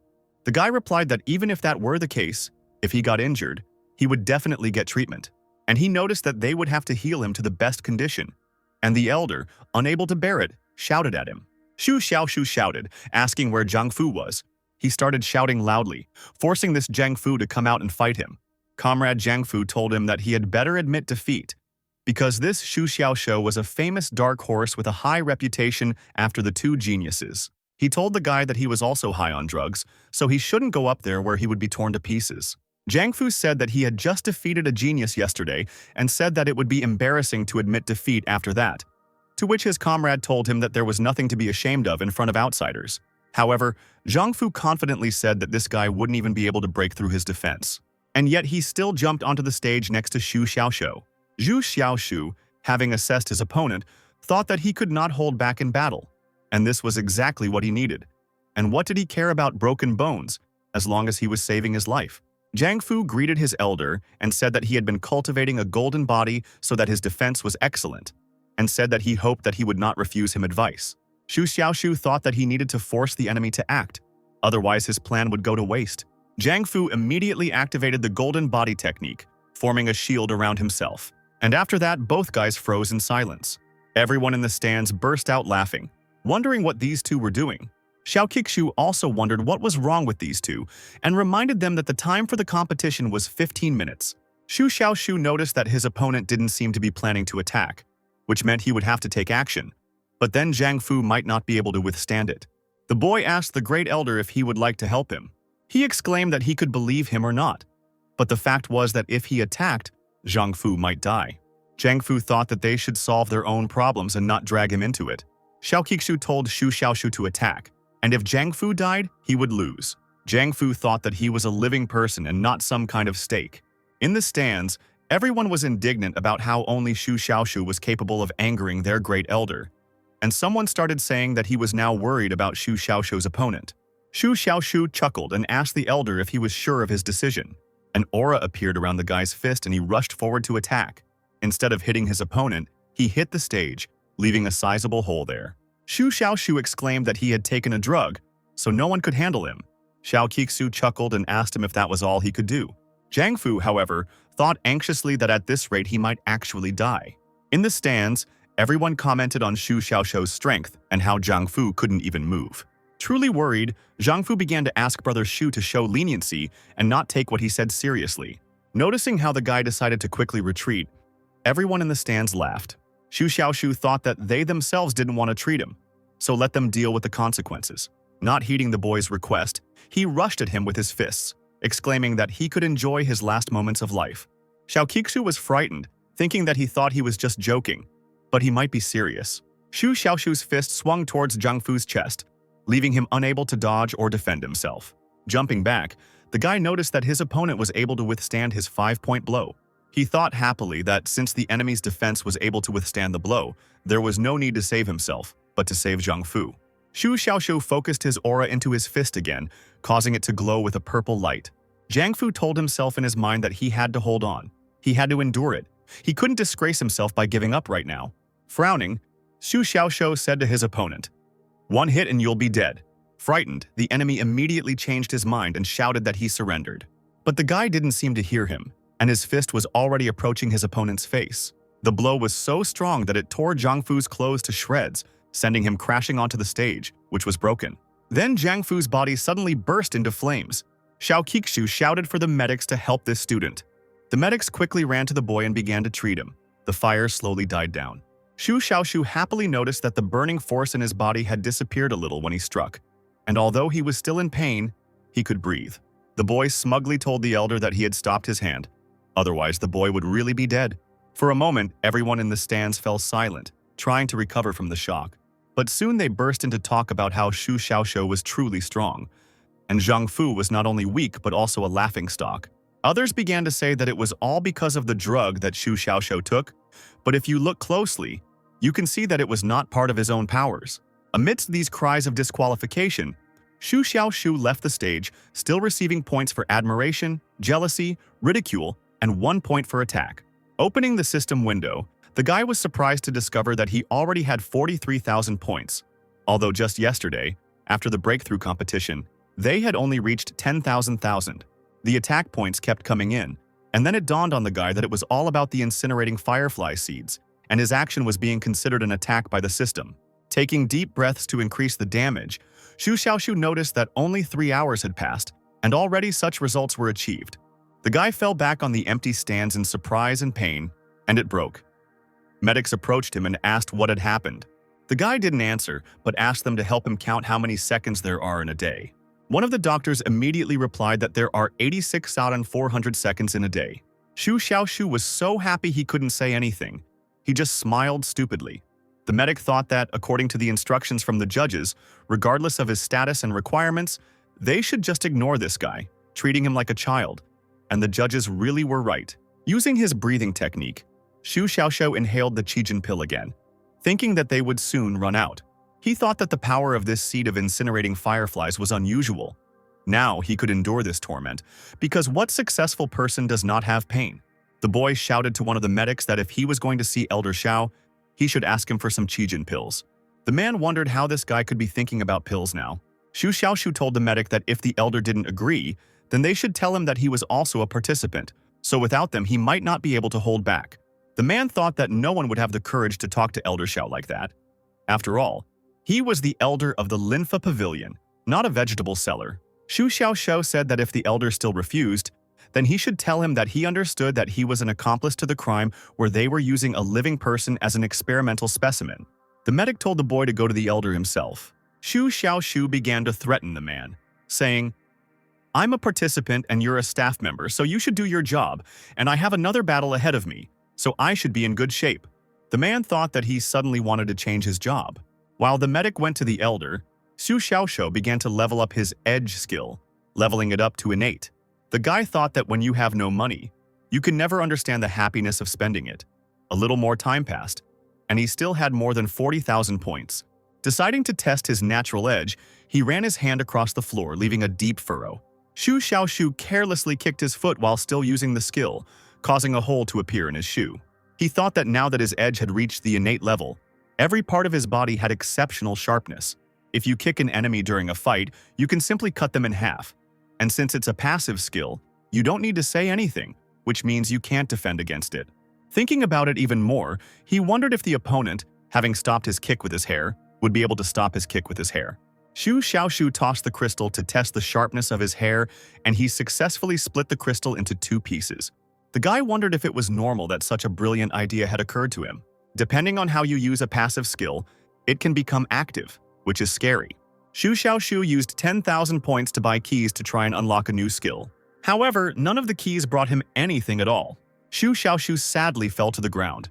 Noticing this, the medic ran up to him, wondering why he fell because before that he was cutting the floor like crazy. The man began to shake the boy to bring him to his senses, thinking that the chief judge had told him that the boy was poisoned, but he had not said that he could cut something with his hair. After waking up, Xu Xiaoshu told the medic to leave. He didn't want to see him. Without arguing, the man left the boy alone. Desperate, Xu Xiaoshu thought that he still had 30,000 points left. He decided to pump up the breathing technique or swordsmanship, but then he thought that he couldn't believe that he had 10 more failures. He bought 10 keys again, determined to get a new skill. He said that he absolutely could not afford to be left with nothing. And this time the guy was lucky. He knocked out a new passive skill, life cycle. He started shouting that the level can be pumped up later, but without abilities, everything is just a fart. The medic watched as Xu Xiaoshu joyfully twirled around the column. He wondered how happy a person could be alone, and whether he could no longer keep up with modern youth. Xu Xiaoshu noticed that his new skill was basic, like the breathing technique, meaning it wasn't as functional, but its auxiliary nature was simply extraordinary, meaning that the life cycle gave him continuous vitality. The seed of the incinerating fireflies contains energy the size of a fingernail, but this energy itself is so terrifying that it cannot even be measured in quantity. Blood, veins, bones, and all the cells contained therein are subject to this power. Blood and flesh were burned to a charred state, and meridians were sworn to destruction. Thanks to Xu Xiaoshu's breathing technique, just inhaling the scent of the pill was enough to instantly recover. But the pill was already exhausted. But now, thanks to the life cycle, his body regenerates itself. He thought that this kind of passive treatment was incredibly useful. Xu Xiaoshu thought that there were still 20,000 points left, which could be exchanged for 5 skill points to level up this skill. Having leveled this skill up to level 6, the guy decided to use it right away. In less than a minute, he recovered from all his wounds. He decided to use another 5 points to level up, raising this skill to innate. Now the rate of destruction from the incinerating firefly seed had matched the rate of healing of the life cycle. Fighting with each other, they split in half. Xu Xiaoshu thought that before he needed as many as 2 Qijin pills to deal with the damage. But now the skill did it, which meant that he no longer needed these pills. The guy found some clothes for himself somewhere and took his sword out of its sheath when the second medic came to him. Using his sword, Xu Xiaoshu made a cut on his arm, from which blood flowed. The medic decided that this student had definitely gone crazy. First, he lost consciousness for no reason, and now he was cutting himself. Meanwhile, after just a few seconds, the wound on the guy's hand had completely healed, which meant that this life cycle, at an innate level, was restoring faster than pills. The first medic came to Xu Xiaoshu with 10 bottles of Qijin pills. He couldn't believe that the Great Elder gave them to this guy so easily. Xu Xiaoshu asked the man how it went. Wasn't talking to Xiao himself the most exciting thing in his life? The guy exclaimed that his life would become even better because he was giving these bottles to him. The medic exclaimed that he couldn't take it because they weren't his. Xu Xiaoshu waved his hand and said that everything was fine and he could take them. But the man continued to refuse. The guy asked him if he really didn't want them, and the medic nodded in response. Then Xu Xiaoshu called the second medic over and told him that these vials were now his. Both men froze, shocked by this outcome. Trying to calm them down, the guy told them that they were the only ones there, so no one would know anything, and he didn't want to play a joke on them to ruin the mood. Despite the men's refusals, Xu Xiaoshu forced 2 bottles into each of them. Believing that this was not a cruel joke, the doctors happily accepted the bottles. Xiao Qiqu shouted at Xu Xiaoshu to quickly get up to the arena. The doctors looked after him with admiration, talking among themselves about how they never thought that this guy was such a person. Generous, handsome, and an outside-the-box thinker, and sweet, even if he sometimes went crazy. In the arena, Xu Xiaoshu met his next opponent, Zhou. Taking out his sword from behind his back, Zhou Tianqian told his opponent that he acknowledged his strength. Immediately rushing forward, he exclaimed that his goal was to take first place in the ranking, so he fell under his sword. Someone in the stands noticed that Zhou Tianqian had acquired sword intent. Others were worried that Xu Xiaoshu was in danger. With such sword intent, his opponent could make anyone nervous. Xiao Qiqu wondered if this guy had been hiding his abilities all this time and hadn't shown his full strength in the previous stages. Xu Xiaoshu was taken aback and thought that this guy was too strong and calm, and he himself only mastered the first style of Calm White Cloud, so he was definitely no match for such an opponent. Having collected himself, the guy grinned and told his opponent that he shouldn't wag his tongue like that. In the stands, everyone started talking about how Xu Xiaoxiu was already an old man in the outer courtyard.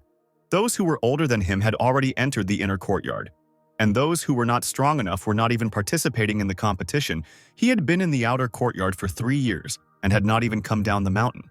People started saying that everything was different now, that someone or something had taken over this dark horse, because now he was as strong as the others who were younger than him.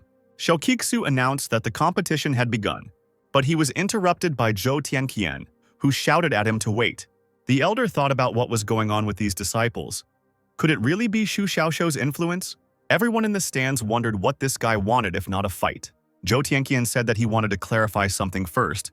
He said that yesterday, when Xu Xiaoxiu was attacked, it was shameful, but he was not obliged to take his life. It was not a proportionate punishment. He shouted at his opponent that he was a vile and shameless villain. Xu Xiaoxiu asked the guy if he really wanted to throw him out before the fight. Zhou Tianqian replied that he didn't mean to do that, but simply wanted to clarify things. Xu Xiaoxiu replied that he was not there then and did not see or know anything, but simply began to talk all sorts of nonsense, throwing mud at him. The enemy began to deny it, saying that everything was not like that at all. Xu Xiaoxiu continued to press, telling the guy not to deny it because he already knew what he would say next.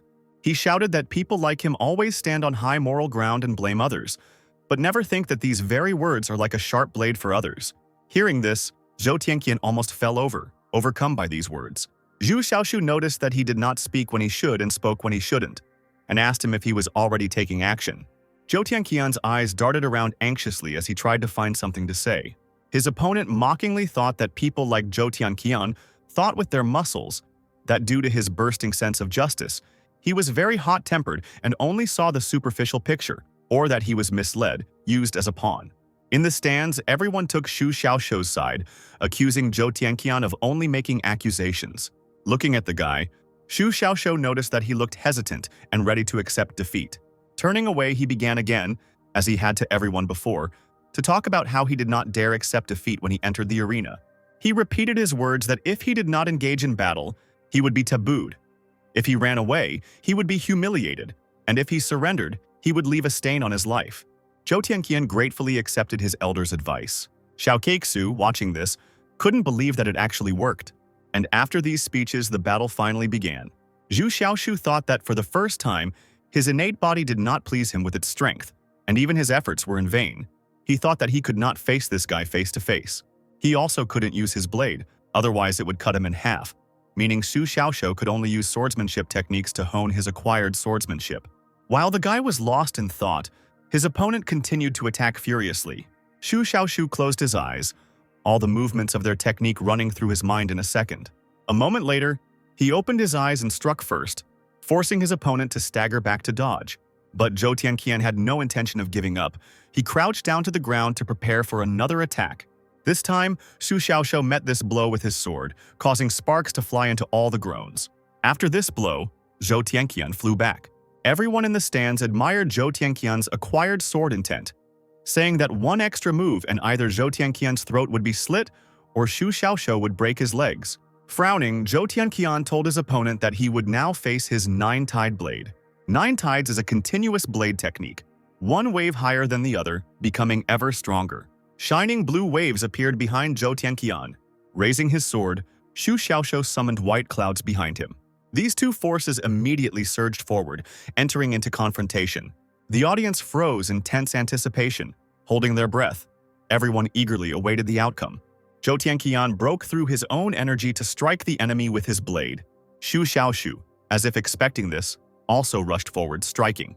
The auras that were released by their owners converged in the middle, exploding loudly. One of the spectators exclaimed that it was so cool, but another was quick to shut him up. However, Zhou Tianqian was faster and more agile, and several cutting blows landed on Xu Xiaoxiu's body. The guy thought that his opponent's skill was unmatched. He could cause serious damage even with a slight cut, and wounds received from the force of the tides were almost impossible for ordinary people to heal. Xu Xiaoxiu's face was covered in his own blood, but the wounds had already healed, the healing ability of the life cycle having been revealed in time. The guy chuckled, noticing that his blood was regenerating at an amazing rate. Zhou Tianqian laughed and asked Xu Xiaoxiu if he was going to give up. He exclaimed that he would definitely defeat him and his insignificant acquired sword intent. The waves rushed towards Xu Xiaoxiu with renewed vigor. The guy's devoted fans shouted words of support to him from the stands. Xu Xiaoxiu's body was covered in blood, but it was all an illusion. He was trying his best to pay the least price for the opportunity to survive the blade, and the injuries on him were hardly fatal and affected his actions. The life cycle was healing his wounds at a frantic pace, while the boy mastered new sword techniques in an instant. Xu Xiaoxiu invested 2 skill points into his sword mastery skill, leveling it up to level 3. With renewed vigor, he rushed forward, surprising his opponent.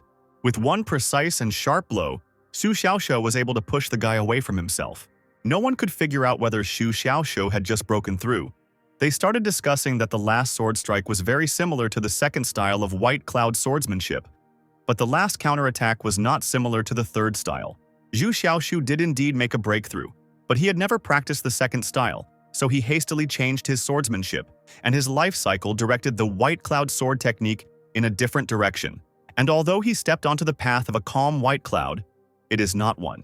Xiao Kixu was surprised to find that this guy had demonstrated his creativity right in the middle of the battle and had changed his swordsmanship technique, something that the sword sect did not dare to do. Xu Xiaoxiu chuckled and told his opponent not to stop, but to attack. Zhou Tianqian replied that this is exactly what he intended to do.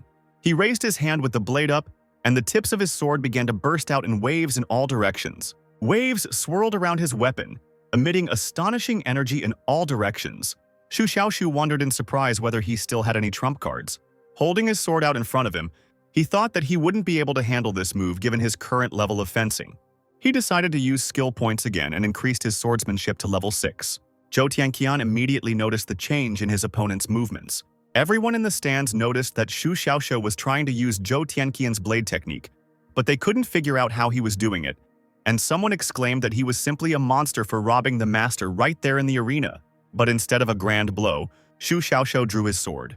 All the spectators froze with their mouths open in shock. Xiao Kixu thought with annoyance that this idiot had taken so long to just draw his sword. But as soon as Zhou Tianqian's waves approached Xu Xiaoxiu, he received them with his sword, which had energy flowing around it. With a wave of his hand, he effortlessly reflected these waves, directing them towards the owner.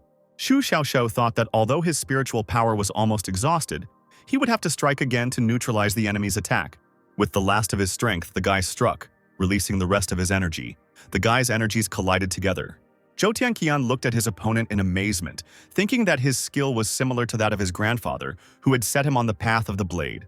He wondered if it was possible to use his sword like that.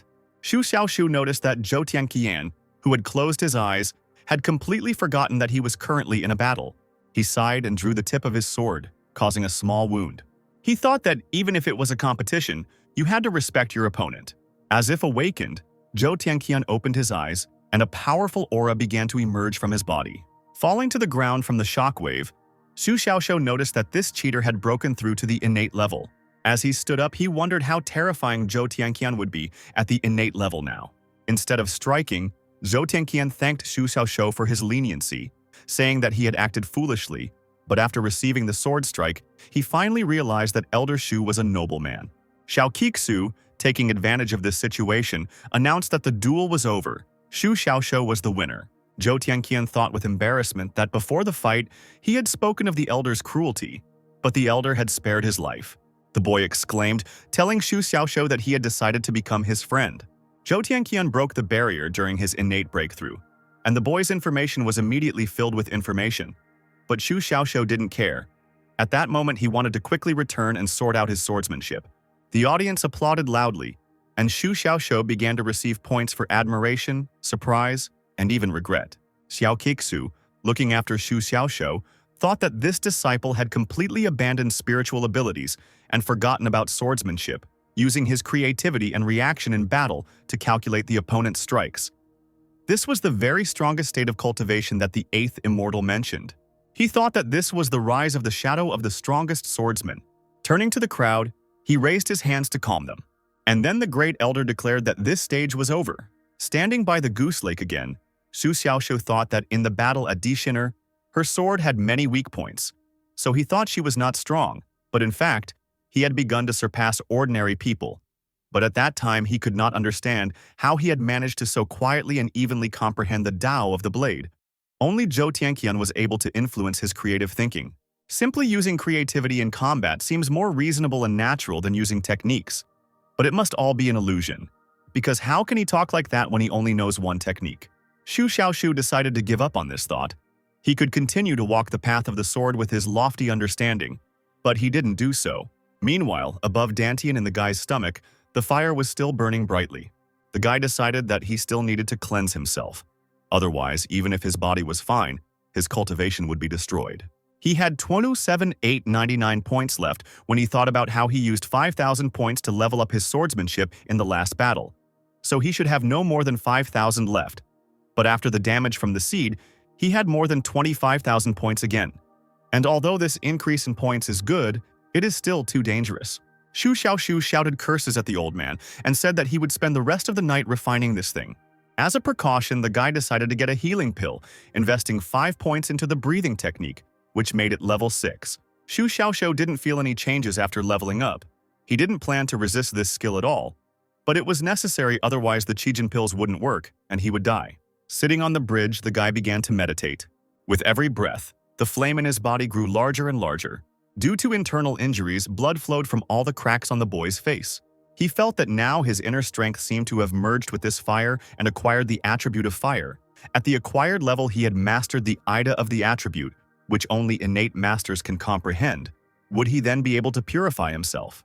He still understood that the old man gave him this pill with good intentions to make him stronger, but his cultivation speed was too slow, so he needed at least half a month. Xu Xiaoshu thought about how he should organize his cultivation and wondered whether breathing techniques would have an effect on it. Coming to his senses, he suddenly realized that this skill could have other applications. Before this, during cultivation and healing of wounds, he only used inhalation but never exhalation. He wondered whether the energy in his body could be released through exhalation. Having decided to try this, he thought that the heart should not interfere with this. Having collected his thoughts, the guy took a deep breath.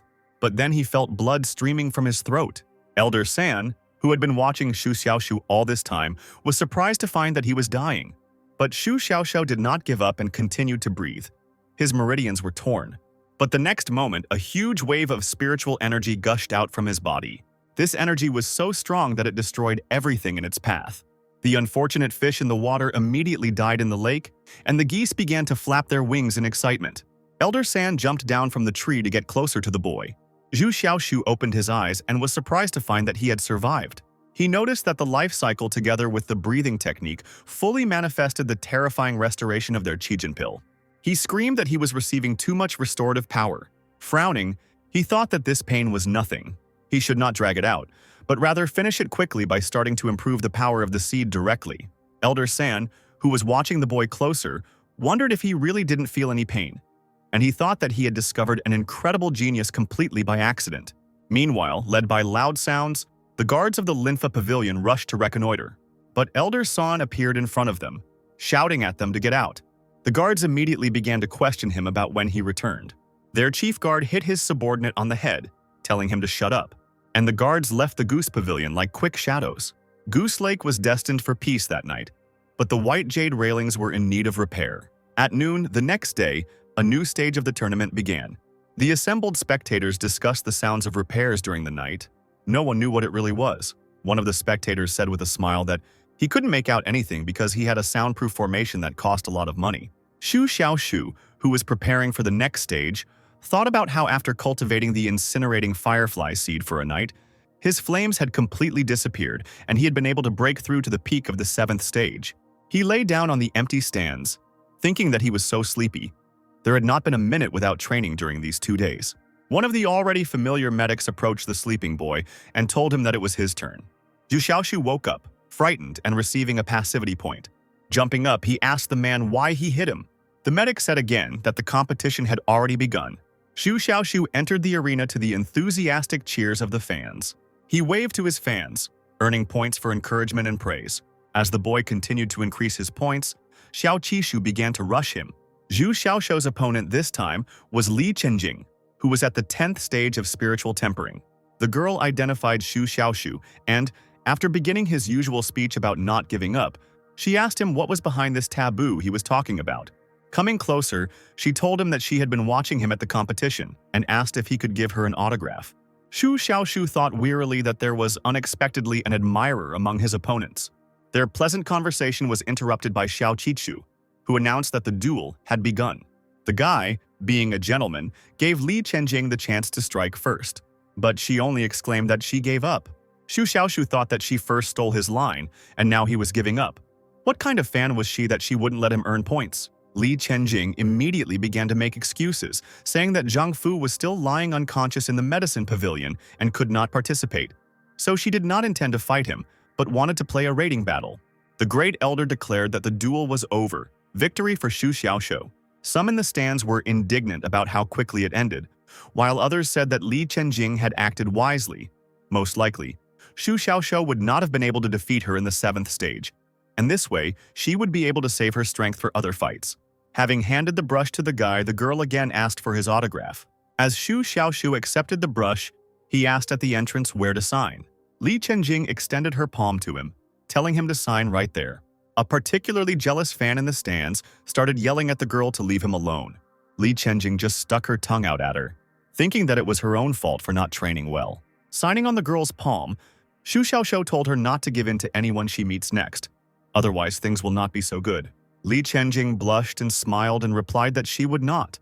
The joyful girl ran away, and the guy shouted after her to take her spiritual brush, to which the girl shouted at him that it was a gift. Unable to bear it any longer, the jealous fan jumped from the stands to kick her rival into the air.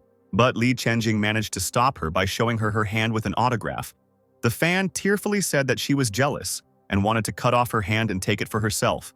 Xu Xiaoshu returned to the waiting area after this duel ended. He thought that he was already in the quarterfinals. According to the schedule, he was supposed to have one more fight, and if he won, then tomorrow he would fight for the championship. He thought about how lucky he was to defeat Zhou Tianqian, who would be even stronger at an innate level. Birth is actually a generally accepted term. It contains 3 kingdoms: the Garden of Life, Limbo, and the Ascent of the Spirit. After the 10th stage of tempering the spirit, the master comprehends the heavenly path and opens the Garden of Life in the Purple Palace. If successful, the power of the innate attribute can awaken. As for what the power of the innate attribute is, it can only be said that it varies from person to person. There are a total of 5 elements, which include Chao Qingtang's Frost Sword and Zhou Tianqian's Slashing Innate Blade. Xu Xiaoshu thought that although his passive skills could be used as innate spiritual abilities, there were actually limitations. Without the power of an innate attribute, he only had much stronger defensive abilities. Even if the rest don't put in the effort to get the champion spot, it still seems unrealistic.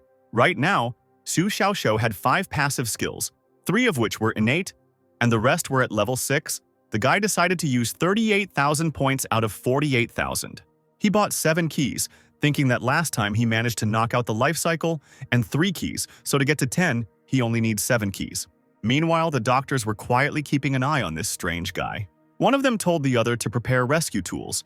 Otherwise, what would they do if something happened to him? Once again, having received nothing useful, Xu Xiaoshu fell to the floor.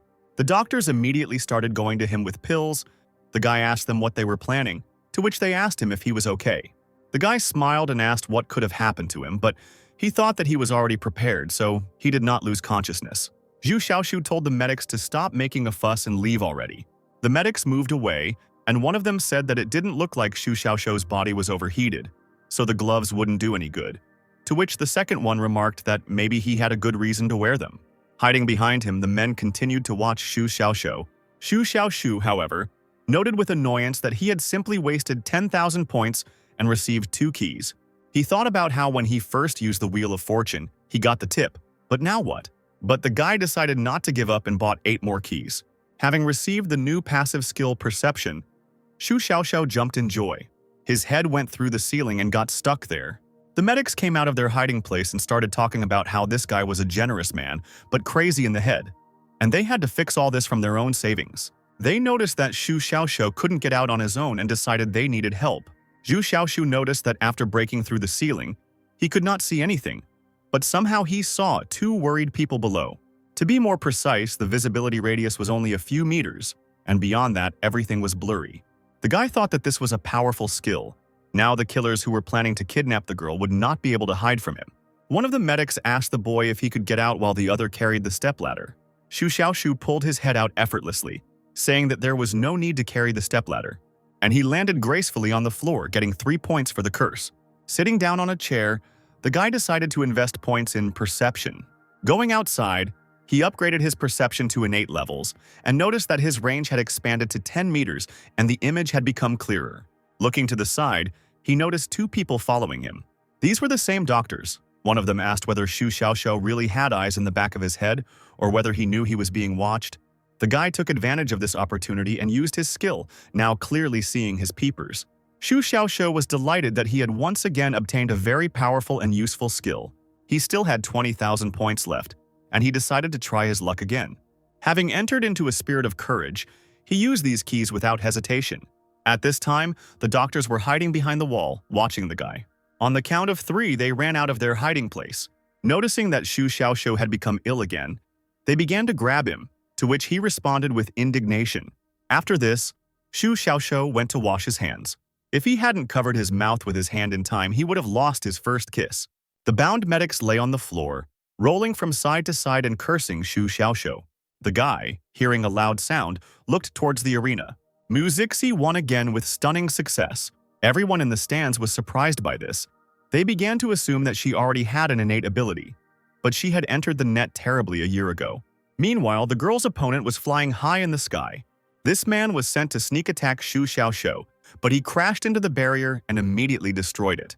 Xu Xiaoshu managed to react and caught the projectile with his hand, but he couldn't hold it, and the man fell on him with his weight.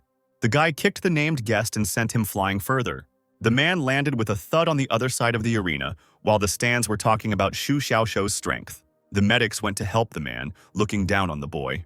However, he only smiled at them and shrugged his shoulders, thinking that his hands were clean and God was his witness. The man, who had already come to thanks to the doctors, began to complain, for which Xu Xiaoshu began to receive points.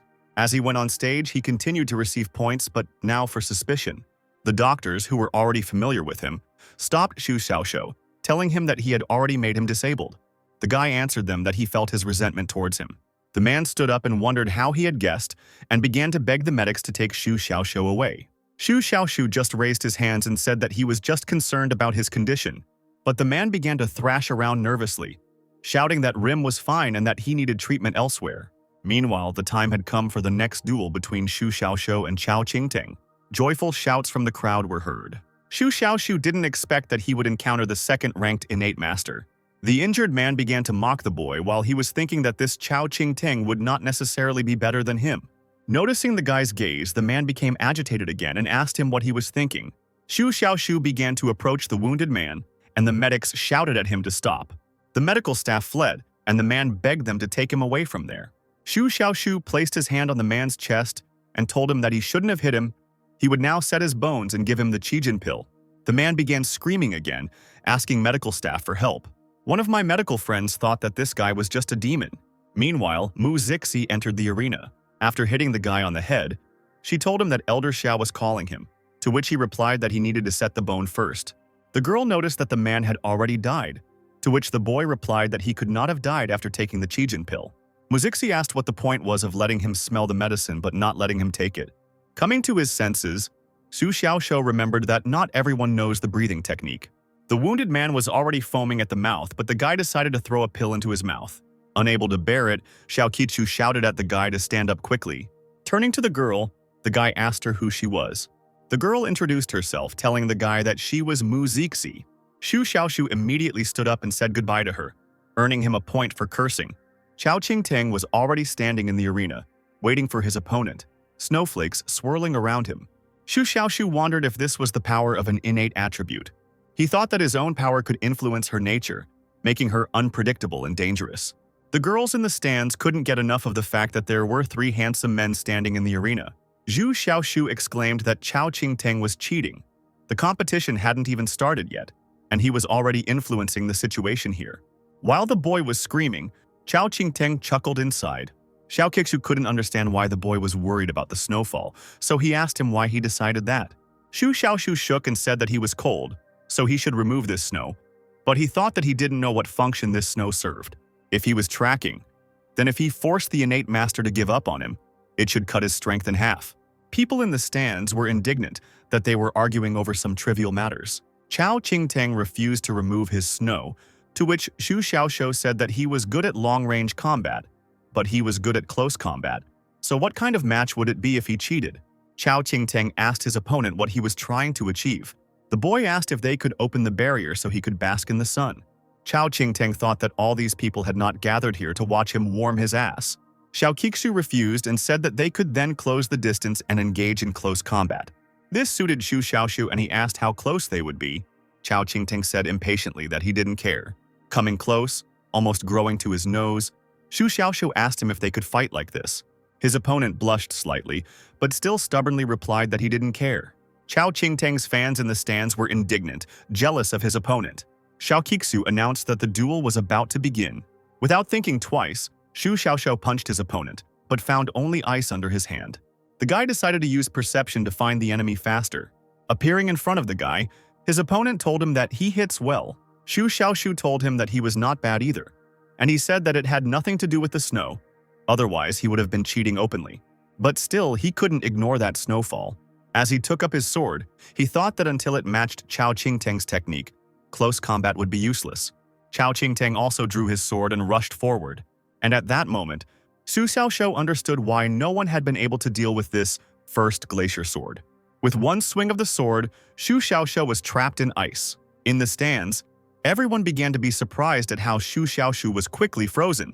They were preparing that Chao Qingtang was too strong. Chao Qingtang thought that his opponent had an innate physique. Perhaps his spiritual element of ice could freeze flesh and blood, but it was unlikely to bring it to completion and death. Determined not to stop, he prepared to use the Milky Way technique. Chao Qingtang leaped into the air and swung his sword towards the ice block. Xiao Qixu thought that for some reason, everyone was revealing their trump cards in front of Xu Xiaoxiu. Zhou Tianqian, who was sitting in the stands and watching, wondered how Xu Xiaoxiu would resist while in a frozen state. He couldn't believe that Xu Xiaoxiu defeated him, but he fell from 3 hits from Chao Qingtang. Mu Zixi chuckled at the fact that the guy turned into an ice sculpture at the very beginning of the fight. Elder Qiao had already begun to think that after the duel was over, he would have to go down to console this guy. But suddenly Xu Xiaoxiu's hand stopped Chao Qingtang's strike.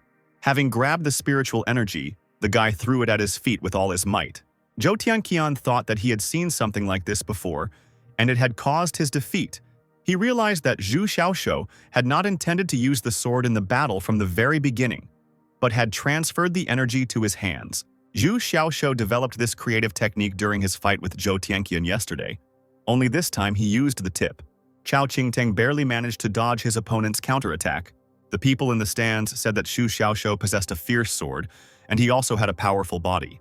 The guy pulled out his sword, thinking that he would find out the enemy's weaknesses and defeat him. He began to swing his sword using the calm white cloud technique and the net sword style. Chao Qingtang didn't have time to dodge, and a wound appeared on his shoulder. In the midst of these attacks, Xu Xiaoxiu was finally able to see a substitution style that was unknown to him. Using perception, he was able to track down his opponent in the blink of an eye, who was behind him. Xu Xiaoxiu punched the air, causing a portal to appear to the side. The spectators couldn't understand why he hit the void. But soon, Chao Qingtang's head appeared from the portal next to Xu Xiaoxiu. No one could understand how it happened. How Xu Xiaoxiu managed to track down Chao Qingtang. Chao Qingtang stretched out his hand, thinking that this guy was able to figure out his snow-walking technique after just one use, and his gaze during the fight was frightening. Xu Xiaoxiu did not hesitate, but used the tip of the sword to strike with his hand. His opponent recoiled, noticing that holes had appeared on his arm.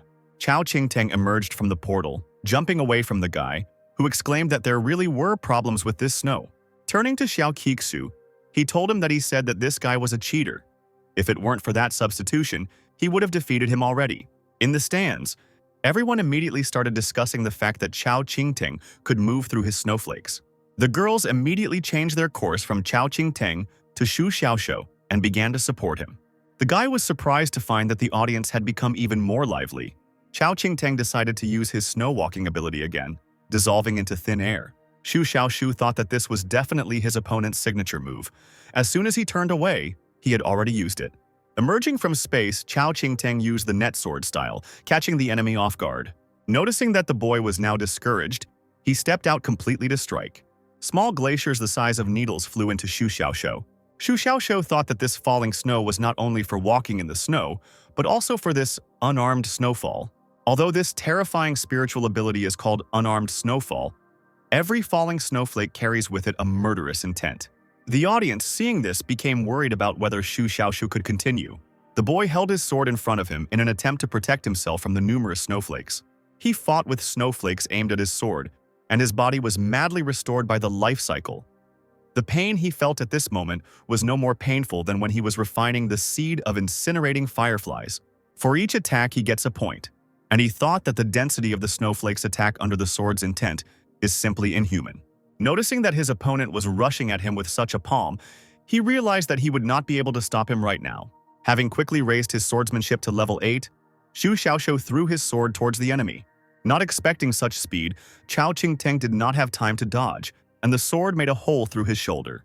But even such a wound did not stop him. He continued to advance, his palm glowing with spiritual energy.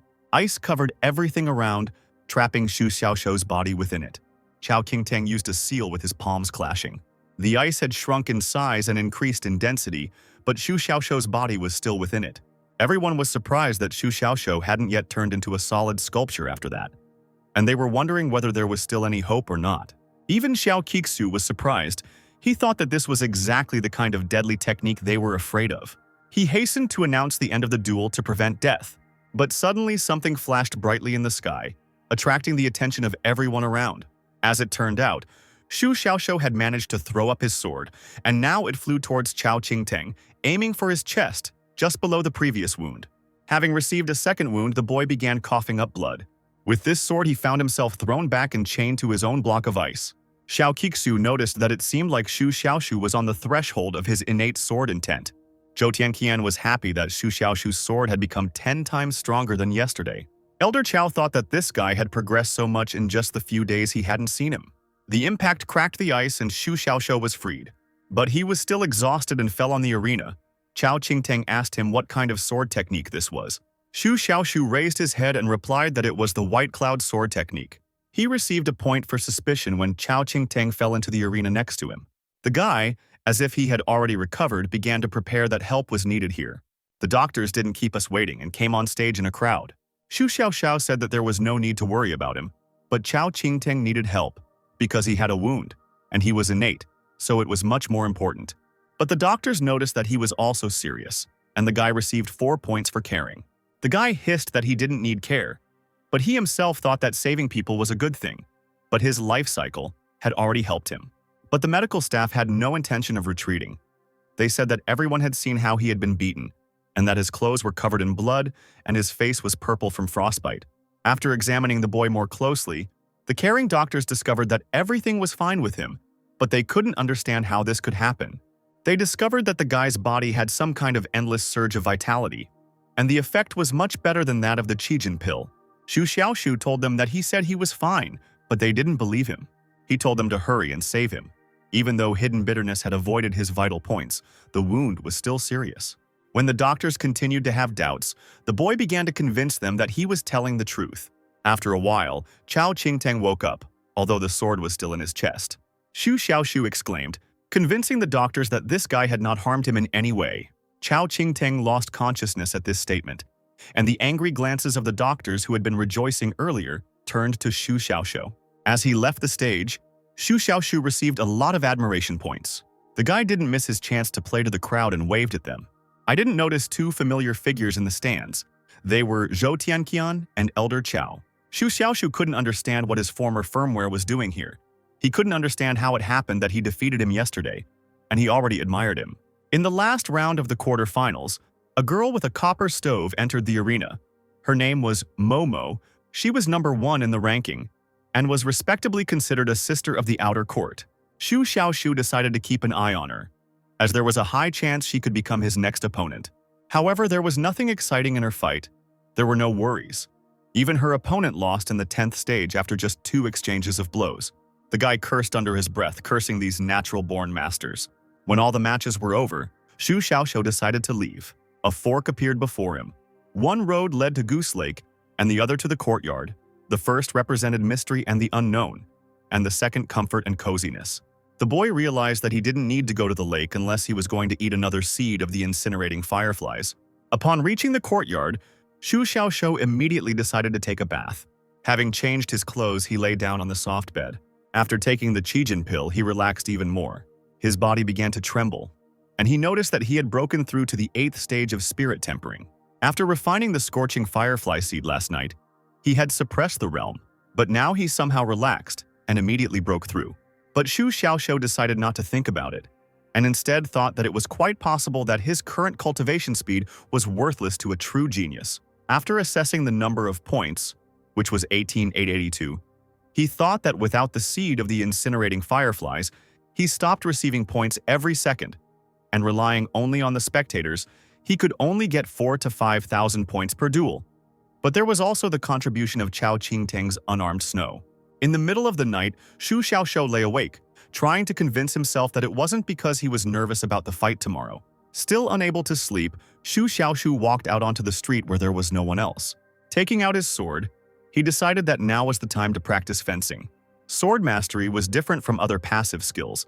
It wasn't something that was acquired simply like enhancement and edge, but rather through inspiration, and that inspiration came from Shu Xiaoxiu himself. Until now, he had been impressed by Chao Qingteng's unarmed shame technique. It wasn't a matter of spiritual ability or skill level, but rather the first time he had seen someone separate their sword intent from themselves and attach it to something else. He wondered if it was possible to attach sword intent to something other than snow. Shu Xiaoxiu tried this by attaching it to the rocks around him, causing them to rise into the air. The boy swung his sword, trying to send his stones forward. However, they only fell to the ground. Shu Xiaoxiu couldn't figure out what was wrong. Exhaling, he thought that it was good that no one saw this disgrace. The guy realized that stealing the master's equipment was not so easy after all. Shu Xiaoxiu thought that this cultivation method was similar to the one he had previously honed without spiritual abilities, using only a sword. He remembered that he needed to move in time with his heart, which meant that now he needed to move in time with his sword. Shu Xiaoxiu's talent wasn't great, and he only practiced one white cloud style, but his sword intent had improved with the development of sword mastery. The main way to refine a sword was to combine sword intent with spiritual abilities, but he only used sword intent for combat. He sighed in disappointment and said he should think about a strategy for the upcoming semifinal. The existence of the innate physique has been revealed, and if the gap widens, he has lost half of his capabilities. The only thing that can affect the course of the battle is how to use hidden bitterness to bypass the sword's intent. Shu Xiaoxiu was able to perform several tricks using the calm cloud style. In the battle with Chao Qingteng, he could only display style at the critical moment, but that was the combination of sword intent and weapon, and at that time, he felt that hidden bitterness had its own life. Recognizing the spiritual weapon in its place, he thought that it was also a way to concentrate the 3 styles of sword intent. If he can perfectly control his sword with sword intent, he will be able to perform the legendary sword control technique, and maybe even fly on it, thereby astonishing everyone with his talent, because flying is an innate privilege. Filled with determination, Shu Xiaoxiu decided to give it a try. The sword vibrated, and the boy smiled, noticing that this meant that he and the sword were close. With a sharp movement of his hand, he threw the sword forward so that it hung in the air. However, the sword only fell to the ground. Shu Xiaoxiu wondered if their intimacy was really that low. Deciding to throw the sword higher, he waved his hand again. Trying to control the sword, the boy found that it flew towards him and was completely on fire. He slowed it down and still tried to jump on the sword, but Shu Xiaoxiu couldn't keep his balance and fell to the ground. However, this did not make him give up and he decided to try again. He tried again and again, never losing hope. Shu Xiaoxiu discovered that his sword was not actually spiritual, but only became so temporarily when it flew up and landed. That is, only during the process of inversion did it become truly spiritual. This made the guy think about the difference between rise and fall. Taking up the sword, he shouted at him, asking if the true principle was not to come face to face with oneself and gain spiritual wisdom. Shu Xiaoxiu swung his sword and nodded towards the ground. For this, Shu Xiaoxiu received 0 curse points and the sword pierced the stones at his feet, moving as if it were alive. At noon the next day, the new and final stage of the tournament began, making the stadium hot. The elder of the Spiritual Techniques Pavilion, the elder of the Medicine Pavilion, and the elder of the Spiritual Weapons Pavilion were present as judges. In the stands sat the defeated Shu Xiaoxiu, ranked 10th and 5th best. The girl sitting between Zhou Tianqian and Chao Qingting was incredibly happy about this. In the stands, men began to notice the various masters who had gathered to watch the final. One of the men spotted Su Tianqian in the sky from the courtyard. Su Tianqian is the strongest genius of the Su family in Tianjin Prefecture. She broke through to innate at the age of 13, attained innate sword intent at 14, and is also the owner of 21 famous swords of the continent, Snow Tomb of the famous city. She is the disciple of Xiao Qishu from the Pavilion of Spiritual Techniques. Sitting in the stands, the girl became worried that she couldn't find her brother Shu. The men complained that Su Tianqian's beautiful older sister was not there, but someone said that Sister Zhao had no business being there. One of the spectators immediately noticed Zhang Xingxun, who was one of the 34 people in the courtyard. Zhang Xingxun sat next to Liu Jin, waiting for the battle. He asked the guy which of the members was Xu Xiaoxiu, who killed Chun, to which he replied that he was looking for him. Looking around, Liu Jin noticed that he hadn't arrived yet.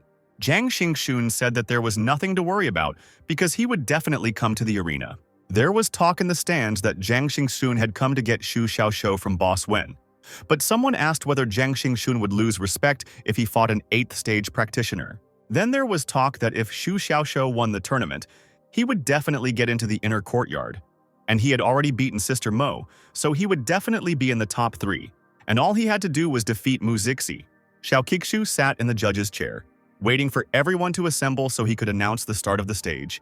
When the time came, he stood up from his chair and flew straight into the arena. He loudly announced that the semi-final was beginning, and the first fight was supposed to be between Xu Xiaoxiu and Mu Zixi. The stands immediately erupted in joyful shouts, as everyone had won the semi-final battle. Mu Zixi only reached innate realm a year after entering the spiritual palace, but she is no less naive than Su Chengqian, and Xu Xiaoxiu further proved his innate power yesterday. Mu Zixi, with a smile on her face, skipped into the arena. The men in the stands admired the lack of confidence. But instead of Xu Xiaoxiu, 2 guys appeared on the arena. The audience immediately started shouting indignantly, asking what they were doing here and where that idiot Xu Xiaoxiu was. The men on stage shrugged their shoulders, making it clear they had no idea. Xiao Qixu began to grind his teeth, wondering where this Xu Xiaoxiu was. But then, in the sky, they all noticed Xu Xiaoxiu, who was cutting through the sky with a sword, whom they initially mistook for an immortal. Xu Xiaoxiu's fan club joyfully began to greet their dear Xu Xiaoxiu. Everyone started wondering how this show-off managed to do it, how he could have realized this ability in just one night. But one viewer wondered why Xu Xiaoxiu was turning his back on them. Mu Zixi noticed from below that the boy was flying on the wrong side of the sword. Xu Xiaoxiu happily thought that he was flying like lightning, but this was the forbidden possession of the broken sword. After a night of contemplation, Xu Xiaoxiu came to the conclusion that this trash sword did indeed have spiritual perception, but only when its tip was turned towards him. Out of desperation, the boy had to stand on his sword on the contrary so that it could fly with him. The flight from the courtyard to the peak of the emerging clouds took a whole hour. Xu Xiaoxiu was already feeling sick from this trip, and he realized that this world had its own peculiar laws. Throughout his journey, he was able to collect more than 4,000 passivity points. Xiao Qixu was surprised that this boy was able to comprehend the spirituality of the sword and learn to wield it in just one day. This detailed talent was only noticeable in Su Chengqian. But when the surprise subsided, the elder was again overcome by anger, and he shouted at the boy to come down to the arena. From above, Xu Xiaoxiu shouted that he would come down immediately. Below, everyone began to understand that this was only swordplay, not flight, and they noticed that he was standing in the wrong place.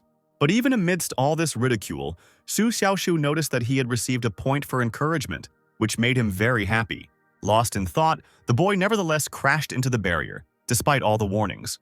Immediately, points for mockery started coming at the guy from all sides. Mu Zixi shouted from below at him to get the cloud-chasing order. Otherwise, how would he get in? After taking out the tablet, Xu Xiaoxiu thought that he had been careless. Next time, he would wield the sword more confidently.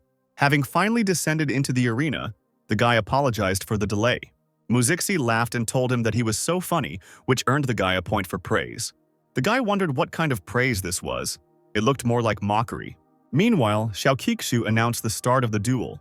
Xu Xiaoxiu wasted no time and rushed towards his opponent with his sword. The girl warned the guy that she was going to attack, and did not even move from the spot. She spread her arms out to the sides and threw seeds in all directions. With the help of spiritual powers, Xu Xiaoxiu was able to create a barrier that protected him from the seeds. He wondered how he was going to end up fighting with the seeds. But then, with fear, he remembered that she possessed an innate wood attribute.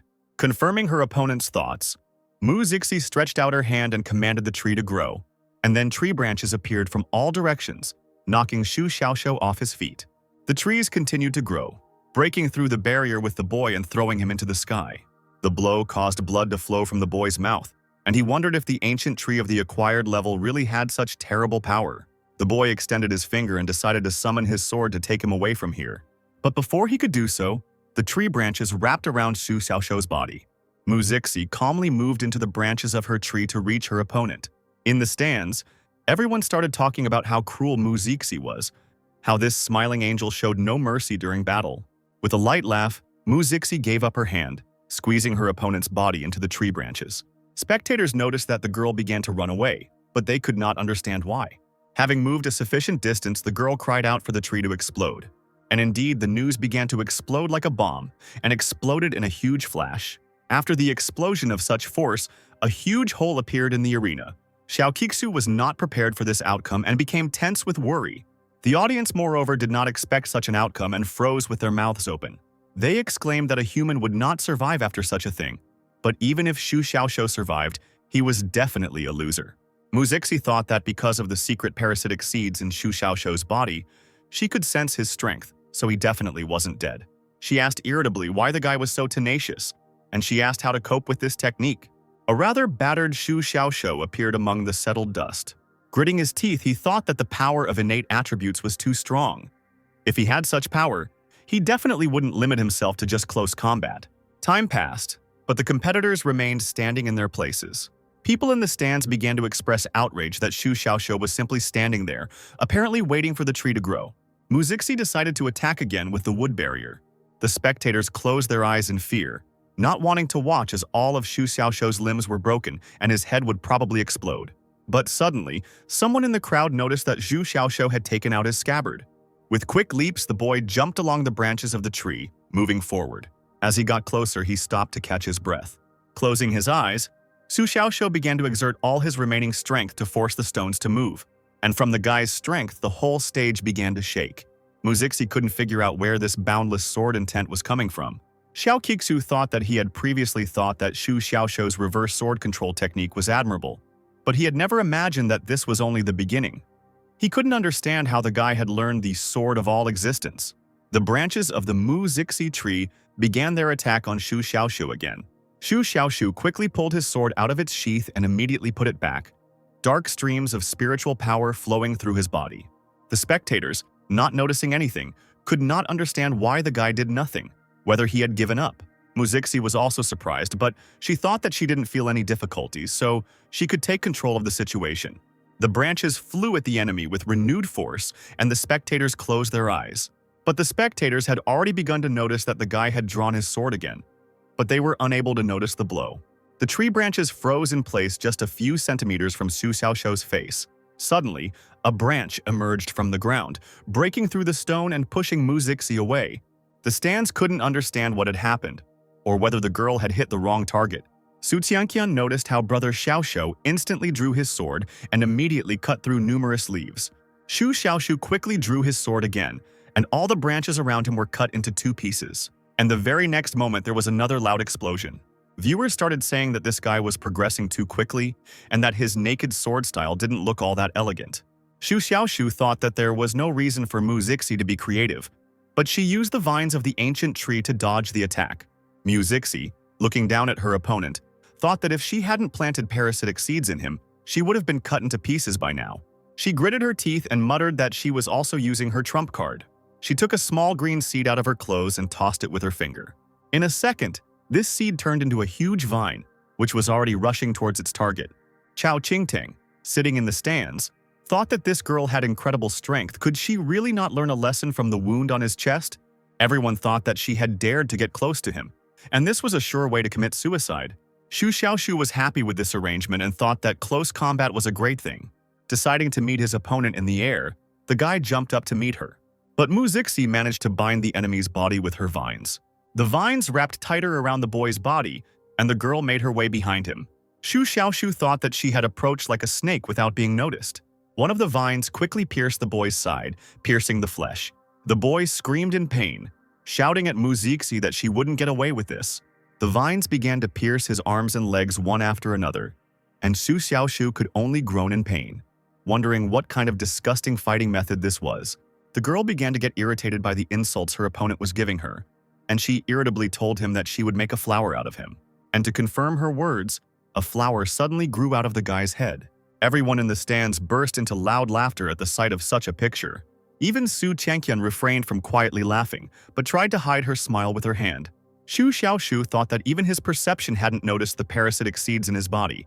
The flower was still half the trouble. After the seeds took root in his head, they began to release torpor, making him an excellent target. He thought about how he had underestimated her and even used the naked sword style he had learned last night. But it didn't work. Muzixi inhaled Xu Xiaoshu's scent, exclaiming that it was a wonderful fragrance. Her mouth watered as she thought about how the absurdly endless life force of the enemy was so tempting, no one could resist it. Xu Xiaoshu immediately realized what the girl was doing and began to shout at her not to even think about it. But Muzixi didn't listen to him and sank her teeth into his shoulder. The spectators were surprised by this and began to ask questions about whether this was normal and whether the judge was going to separate them. Xiao Qiqu, in response to this, thought about what the point was. Who should he save anyway? Muzixi should have boundaries of decency, but Xu Xiaoshu needed to be treated. But the elder could not watch this any longer and decided that he had to save the boy. However, looking down, he noticed that the guy's face was red, and there was a smile on his face. Taken aback, the man couldn't understand why Xu Xiaoshu's face showed pleasure. The guy thought that this parasite was sucking his life force, and someone else would have already died. But he had a life cycle, so it didn't matter to him. Tears were already flowing from the eyes of the frustrated Muzixi, but she still could not tear herself away from this life force. The audience began to wonder if this guy really had endless life force, not how that was possible. But if his natural body was really that amazing, suddenly, one of the spectators noticed that Xu Xiaoshu had started to move. The guy began to think about how to get rid of this parasite. Using the point of his hair, he cut off the flower on his head. Nobody could understand why this flower suddenly fell off. Xu Xiaoshu was able to partially regain control of his body, but one shoulder and almost everything were still under Muzixi's control. After some time, the guy managed to regain control over his entire body. He turned around sharply and grabbed his opponent by the neck. Muzixi cried out capriciously for him to let her go, because she wanted to suck more. For such a request, Su Xiaoshu received 1 point of passivity, causing him to snort in displeasure. The guy asked Xiao Qiqu what he should do. Without answering, the great elder declared that the battle was over. But suddenly, Muzixi shouted, asking him to wait, and told the enemy to let her go. The guy stubbornly answered her that he would not let her go. To stop the girl's persistent demands, Xu Xiaoshu covered his mouth with his hand. In response to this, Muzixi bit the guy on the hand, and then he asked her if she was a rabid dog. Still holding the girl by the neck, Xu Xiaoshu walked to the edge of the arena. He finally let go of Muzixi and she fell to the ground outside the arena. The guy still had the girl's saliva on his hand and he muttered that it was so disgusting. Xiao Qiqu was once again able to declare that the match was over. Xu Xiaoshu had won. Someone in the stand started to complain about what kind of victory this was, but someone else replied that this guy always surprises, otherwise his name wouldn't be Xu Xiaoshu. One spectator agreed, saying that the semifinals have always been a fierce battle. But what are they seeing today? Xu Xiaoshu, receiving a lot of suspicion points, went to the waiting area. Inhaling the crystal's energy, he thought that it wasn't even worth mentioning that Muzixi was strong. Another girl had uncovered his fighting instinct. Xu Xiaoshu sat in the lotus position and began to meditate. One of the medics approached him and handed him a piece of paper, saying that Elder Chao had asked him to pass it on. The boy began to think enthusiastically about what the elder had written to him. The message said, "Sealing technique," and after reading it, the piece of paper caught fire. Xu Xiaoshu wondered if this was related to Momo, whom he would meet in the finals. And he remembered that no one in the outer courtyard knew anything about her abilities, and every single opponent had been eliminated with a couple of blows. Momo was just participating in the fight at that time and sent her opponent out of the arena with 1 blow. The audience started saying that no one, even in the semi-finals, could get her to let go of that copper stove, and no one knew what kind of copper stove it was. People wondered if Xu Xiaoshu could make her use both hands. Zhang Xingxun noticed that this Momo was very strong. Even if she was at the initial stage of the Yuanting stage, he would not be able to fail to win. The fight would drag on. Liu Jin asked him if this meant that he had to defeat her quickly. The man replied that this was indeed the case. Each of the girl's attacks was accompanied by a special effect that reduced the enemy's abilities. Even he could not understand what kind of ability it was. The guy asked him what he thought about the ending. Zhang Xingxun replied that Su Xiaoshu's innate body didn't stand a chance. Finally, after a few hours, the finale arrived and everyone was very happy about it.